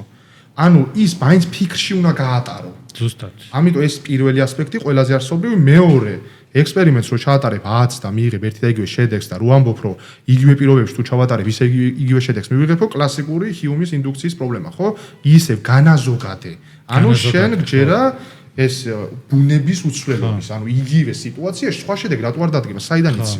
შენ ვერ იტყვი რომ ემპირიულია, იმიტომ რომ უსასრულო რაოდენობის ექსპერიმენტს ვერ ჩაატარებ. ვერ ჩაატარებ, თოთოლი რომ ჩამოვარდა 100, 200 დააკვირდი და განაზოგადე რომ ზოგადად სულ ესე ჩამოვარდება. სულ ჩამოვარდება, ხო. ხა რატო გჯერა? იმიტომ რომ გუშინაც ის კანონები იყო, რამაც თოთოლი ჩამოვაგდო და ხვალაც ის იქნება და ის არ შეიცვლება და ეს საიდან იცი? ეს გამორიცხულია ემპირიულად. მესამე არის ესეთი საინტერესო ფრაზა უკვე ლიტერატურსადმი და ძალიან ჭკვიანი ადამიანის, კლაივ ლუისის, CS ლუისი, ჩვენ გვჭირდება კარგი ფილოსოფია იმისთვის, რომ ცუდს გაეცეს პასუხი. ესეთი თეზისი ჰქონდა, ჩემი აზრით სწორია, ანუ ეს ასნიშნავს. ან გაქვს ცუდი ფილოსოფია, ან კარგი, უფილოსოფოსობა არის შეუძლებელი. იმიტომ რომ ფილოსოფია არის ღრმად დაფიქრება. ღრმად დაფიქრებას თუ უარყოფ, რა დაგჭირება? არაღრმად დაფიქრება, მაგრამ ფიქრს ვერ გათიშავ. ამიტომ ან გაქვს ცუდი ფილოსოფია და ჩვენ თუ დავაკვირდებთ იმ მეცნიერებს, რომლებიც ამ პარტავნებაში გადავარდნენ, რომ აი ჩვენ ემპირიულად ყველაფერი დავასკანერეთ და თქვენ რაღაც აბსტრაქტულად ვშელობთ, ძალიან ბავშვურ შეცდომებს უშვებენ. მაგალითად, ლოუერს კრაუსმა არ იცოდა, რომ მეცნიერება იყენებს ინდუქციის კრიტერიუმს, რაც ბაკალავრის პირველ კურსზე ისწავლება. რიჩარდ დოკინსმა ესე თქვა, რომ თომა აკვინელი ამტკიცებდა, რომ სამყაროს დასაწყისი აქვს და თომა პირდაპირ ამბობდა, ამის დამტკიცება შეუძლებელია. აი ესეთი იხლართები, ამიტომ არ უნდა ესე მეფის ტახტევანიდან ზეციდან არ უნდა უყურო ხალხს, რადგან მეცნიერი ხარ. შენს გაქვს ლიმიტები, შენს სჭირდება სხვა, ამიტომ მეც ვეთანხმება ალისტერს ინტერდისციპლინარული მიდგომა. რაღაცას ფილოსოფია მიწვდება, რასაც მეცნიერება ვერა, რაღაცას პირიქით ხანის დააკორექტირებს ამას, ხანის ამას და ესე ძალიან დინამიურ, ასე ვთქვათ, მრავალფეროვან სინთეზია ფილოსოფია და მეცნიერება. ორივე უძლიერესია. მეცნიერება არის ემპირიული, ფილოსოფია არის თეორიული და ერთს ვიტყვი და ამით დავამთავრებ ამ საკითხს. აი რითი გავს ფილოსოფია და მეცნიერება ერთმანეთს. ნახეთ, ორივე იწყებს დაკვირვებით. ამ სიტყვის ზოგადი გაგებით. ანუ მეცნიერი მაგალითად დაკვირდება სამყარო ფართოვდება და ფილოსოფოსი დაკვირდება რომ დაუშვათ რაღაც არსებობს. მეორე ეტაპი მეცნიერი შეიმუშავებს თეორიას, რომელმაც უნდა ახსნას ან დაკვირვება, ან დაკვირვებიდან წარმოშობილი პრობლემა. მაგალითად, პლანეტები მოძრაობენ, თეორია რატომ მოძრაობენ, ან აქედან წარმოიშვა პრობლემა, რომ ასე რატომ მოძრაობენ და არა სხვანაირად. დაუშვა თეორია გრავიტაციის კანონი ნიუტონის. ფილოსოფოსი წამოაყენებს თეორიას, რაღაც იყოს სულ და ამიტომ არ არის არაფრობა. და ბოლოს ტესტირება. მეცნიერი ამოწმებს დაკვირვებთან ექსპერიმენტით, ფილოსოფია ფიქრით. ანუ ფიქრის ფილტრში გაყავს და თუ გაუძლო თეორიამ სავარაუდოდ სწორია. საბოლოო ჯამში წესი სამი ეტაპი ერთია და იგივეა. წესით ჩვეულებრივად ისე მეცნიერიც საბოლოო ჯამში ფიქრით იმიტომ რომ სინთეზი ხო მაინც ტვინში ხდება, ხო? ანუ ის შენ რო შუამავალი რგოლები არის, მაგრამ ანუ თქვენ ამბობთ რომ მარტო ემპირიზმში მეცნიერიც ვერ რჩება. არა, ვერანაირად, ანუ ეს ჩვეულებრივად მაინც საბოლოო ჯამში ფიქრი აკეთებს ამ სინთეზს და რაღაცები მართლაც ფილოსოფიური პოზიციიდან შეგვიძლია აპრიორულად მიზეზშედეგობრიობაზე ჩვეულებრივად ვიაზროთ, ამას არაფერი ემპირიული არ ჭირდება, როდესაც უკვე პრინციპი გაგებული არის და ფილოსოფია არის, ანუ აპარატი, ანუ მათ ესეც შეგვიძლია შევხედოთ რაღაც ის ბადე, რითაც მეტაფიზიკური ბადე, რითაც გინდა მეცნიერებას დაიჭერს თუ აგერ თქვათ ფილოსოფიაში შეიძლება იყოს ესთეტიკის სფეროც, ხო, ანუ ხელოვნებასაც იყოს ეს აპარატი გამოყენებული, ხო, რელიგიაზე და რავი. მეც კი მასე ვფიქრობ, რომ ანუ მე ამ შემთხვევაში აღწერე, რომ გარეგნულად პრაქტიკანტი მეცნიერები როგორ იკვლევენ და ფილოსოფოსები ანუ რა გამოდის, ანუ თუ საკითხი ემპირიულად კვლევადია, დედამიწაზე საუკეთესო დარგი არის მეცნიერება. ანუ თუ საკითხი ემპირიულად კვლევადია, თქვენ ვერ მეტყვით დარგს, რომელიც მეცნიერებაზე კარგად გამოიკვლევს ამ საკითხს. მაგრამ ყველაფერი ხო ესე ემპირიულად ცდომადი არ არის. ამიტომ მე ვფიქრობ, ფილოსოფია არის თეორიული მეცნიერება. ანუ თუ საკითხი არის ფიქრით ცდომადი, საუკეთესო რაც კი შეიძლება მასე ითქვას არის ფილოსოფიურად. თუ არ გახვალ გამოცხადებებზე და რაღაც ზეწყაროებზე. სხვადასხვა რა გამახსენდა, იცი რომ კანტს ერთი სადღაც აქვს მე მგონი პატარა ნაშრომში, რომ ხო, ანუ პრინციპში ფიქრიც როგორც პრაქტიკა და ანუ ის ამობს, რომ ის რასაც ჩვენ პრაქტიკას უწოდებთ, ის არის ტექნიკაო. ხო, ანუ ფიქრი უდიდესი პრაქტიკა არის, ხო, ანუ თვითონ ესეთი აღქმა არის ხოლმე, რომ ანუ რაღაცნაირად ეს კი გასაგებია თეორია როგორც ჭრეტა და რაღაც ანუ ბერძნული ამის გაგება, მაგრამ ეს არის უმაღლესი პრაქტიკა. კი, რა თქმა უნდა, ეგრე არის ფიქრი როგორც ვარჯიში, გონების ვარჯიში. აი, მაგალითად, მაგალითად ესეთი შედარება შეგვიძლია მოვიყვანოთ. აი, მაგალითად, ჩვენ ხო ვერ ავწევთ 100 კილოს სიმძიმეს. რატო? ანუ ჩვენი კუნთები არ არის საკმარისად გავარჯიშებული, ხო? ჩვენ თუ ბევრს ვივარჩევთ, შეგვიძლია 5 წელიწადში ავწიოთ. მოდი ახლა განვიხილოთ დავალების გადაწყვეტა როგორც ალეგორიულად სიმძიმე. ანუ მაგალითად, არსებობს თუ არა ღმერთი არის 1000 კილოიანი დავალება. და ჩვენი გონება ვერ აწევს თუ გუშინ დავიწყეთ ვარჯიში, მაგრამ ჩვენ თუ 30 წელი ვივარჩევთ, ეს გონებას გაუძლიერდება კუნთები, ისევ ალეგორიულად ვამბობ, რომ ხელშესახები იყოს და იმასაც ავწევთ. ამიტომაა, რომ ჩვენ რო ვაკვირდებით უმაღლეს დონის ფილოსოფოსებს, ისინი ისეთ სიღრმეებში ადიან, არათუ ცდებიან თუ სწორი არიან, ჩვენ ვერც კი ვხვდებით. ისინი სხვა დონეზე არიან. იგივეს ამბობენ ახლა მაგალითად ხელოვნურ ინტელექტზე, აქაც ბევრი კამათია, მაგრამ თუ რაღაც კუთხით განვითარდა, ადამიანები ვეღარც გაუგებთო. ის სხვა ლეველზეავა, რაღაც რაციონალიზმის ალბათ სპეციფიკურ ფორმატში. ამიტომ მაგალითად ახლა თომა აქვინელი რო ავიღოთ, ჩემ ფავორიტი მოაზროვნე, წარმოიდგინეთ ახლა ჩვენ რო სამაგისტროს ვწერთ, წვალობთ 60 გვერდს, ხო, რამდენიმე თვე. თომამ და რო დაწერა სამაგისტრო, თუ იცით რამდენი გვერდი იყო? 5000. 5000, როგორც ამბობენ, კლასიკური ფილოსოფოსი თელი ცხოვრება ვერ წერს და დაწერა 2 წელიწადში. ჯამში დაწერა 8.600.000 სიტყვა, რაც არის 20.000 გვერდზე მეტი. და 5 წლიდან 59 წლამდე ნონ-სტოპზე ვარჯიშობდა და ბევრი ამბობს, რომ მან მართლა გადაიწვა თავი და სიკვდილის ერთ-ერთი მიზეზიც არის საოცარი გადაღლილობა. ამიტომ ასე თუ ადამიანი ვარჩევს, მე ასე არავის არ ურჩევ, რომ თავი დაიზიანოს, აქაც ზომიერება, არ არის საჭირო დილიდანვე რატო არსებობს რაღაც და არაფერი, ამ კითხვით გაიღვიძო. ამას აქვს თავის ადგილი, როცა ასე ვთქვათ ადამიანს აქვს დრო, რომ დაუთმოს ესეთ სერიოზულ საკითხებს. მაგრამ ეს უბრალოდ მაგალითად მოვიყვანე, რომ ჩემი აზრით ჩვენ ფილოსოფოსებს ვაკვირდებით, ვინც ავარჯიშა თავის გონებას სწორად, რა სიმაღლეზე ავიდა. ამით ჩანს, ესე იგი ჩვენში არის ჩადებული პერსპექტივა ფიქრი. ფიქრს აქვს სერიოზული ძალა. ანუ მეორად რეალობაც კი არა აქვს. ხო, შეიძლება კიდე რა შემოდის, იცი საინტერესო, რომ ის რაც მაგალითად თუ დღევანდელი ფიზიკა ისეთ მიგნებებამდე მიდის, რაც ეწინააღმდეგება ადამიანის, თქვათ, აქ ყოფნა ერთდროულად და იქ ყოფნა. ამ შემთხვევაში შეიძლება რაღაცა არ იყოს მაინც ლოგიკური, ხო? კი, მივხვდი მე სხვა რასაც ამბობთ, ანუ შეიძლება აზრის დონეზე რაღაც სწორი ჩანდეს და ემპირიამ დააკორექტიროს ვერ არის. შეიძლება ჩვენ შეჩვეული ვიყოთ, რომ რაღაცეები აი ესეთი პოზიციიდან აი მაგას ქვია common sense knowledge. ანუ რაც ჩვენთვის საზიარო ცოდნაა და იდეაში ესე ხდება, ველოდებით რომ ესეც ესე უნდა იყოს.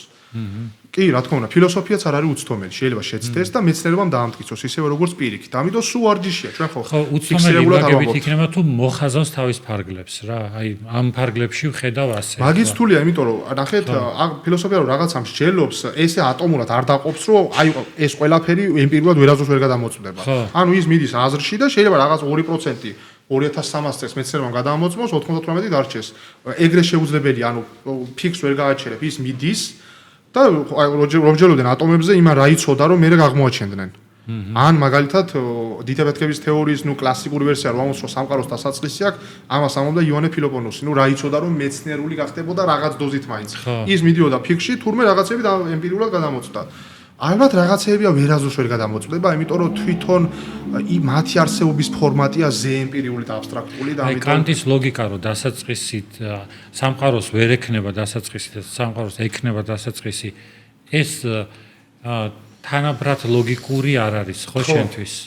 თუ ჩემთვის მე პირადად აი ბოლო ციგნი რაც ეხლა ვცდილობ რომ გამოვიდეს არის მაგაზე ქალამის კოსმოლოგიური არგუმენტი რომელიც ასაბუთებს რომ სამყაროს აქვს დასაწყისი და მე ვიცავ მაგ თეზისს რომ აქ ანუ უფრო სავარაუდოდ აქ ვიდრე არა ანუ კანტმა თუ თანაბარი ღირებულება მიანიჭა მე ვფიქრობ რომ ორივე თანაბრად ვერ მტკიცდება ისე ვარაუდის კონტექსტში უფრო სავარაუდოდ აქვს ანუ ამას მივანიჭე უპირატესობა მე ვფიქრობ რომ ესე თანაბრად კი, უბრალოდ კანტს ამის რის ჩვენება უნდა რომ მეტაფიზიკაში რომ გადავდივართ, ანუ ხელმოსაჭიდი აღარ აგვაქვს. აი როგორც რომ გაფრინდე და არც პარაშუტი გაქვს, არც არავინ კარნახობს და ესე ლივ-ლივე ფაერში. ხო, ანუ ბაგან ესე დასვა საკითხი, რომ მანამდე, ანუ რო თქვა რომ დასაწყისი აქვს, მაშინ მანამდე რა იყო?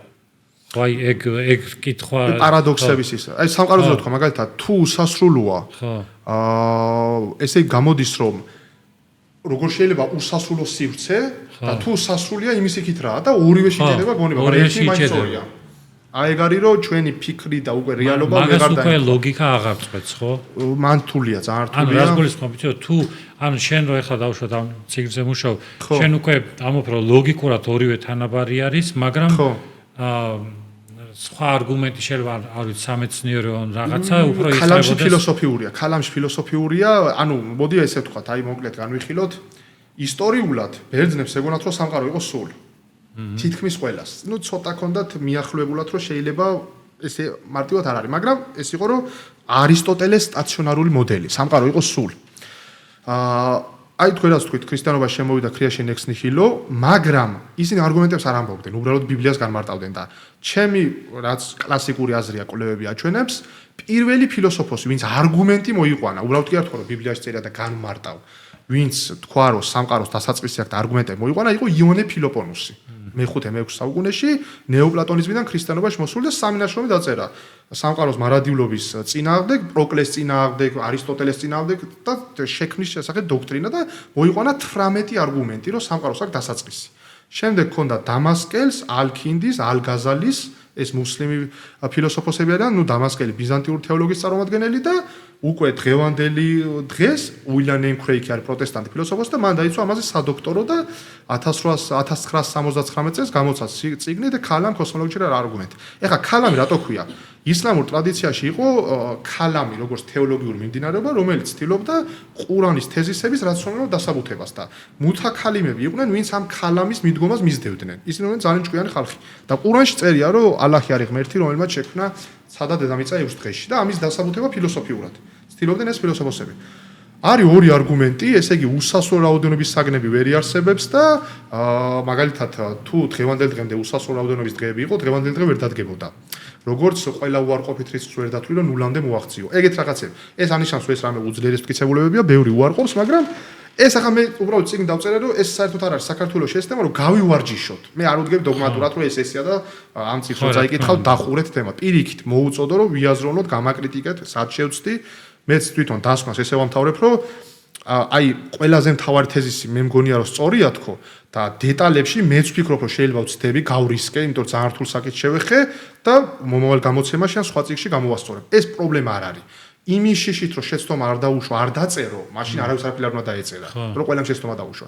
ამიტომ ჩემი აზრით ძალიან ლამაზი საინტერესო საკითხია და ასე ვთქვათ, ჩვენ ფიქრს გააძლიერებს თუ მასე ვავარჯიშებთ. ძალიან დიდი მადლობა ბაქარ, ძალიან საინტერესო იყო შენთან შეხვედრა და იმედია კიდე მესტუმრები. მადლობა თქვენ რომ გიყურეთ.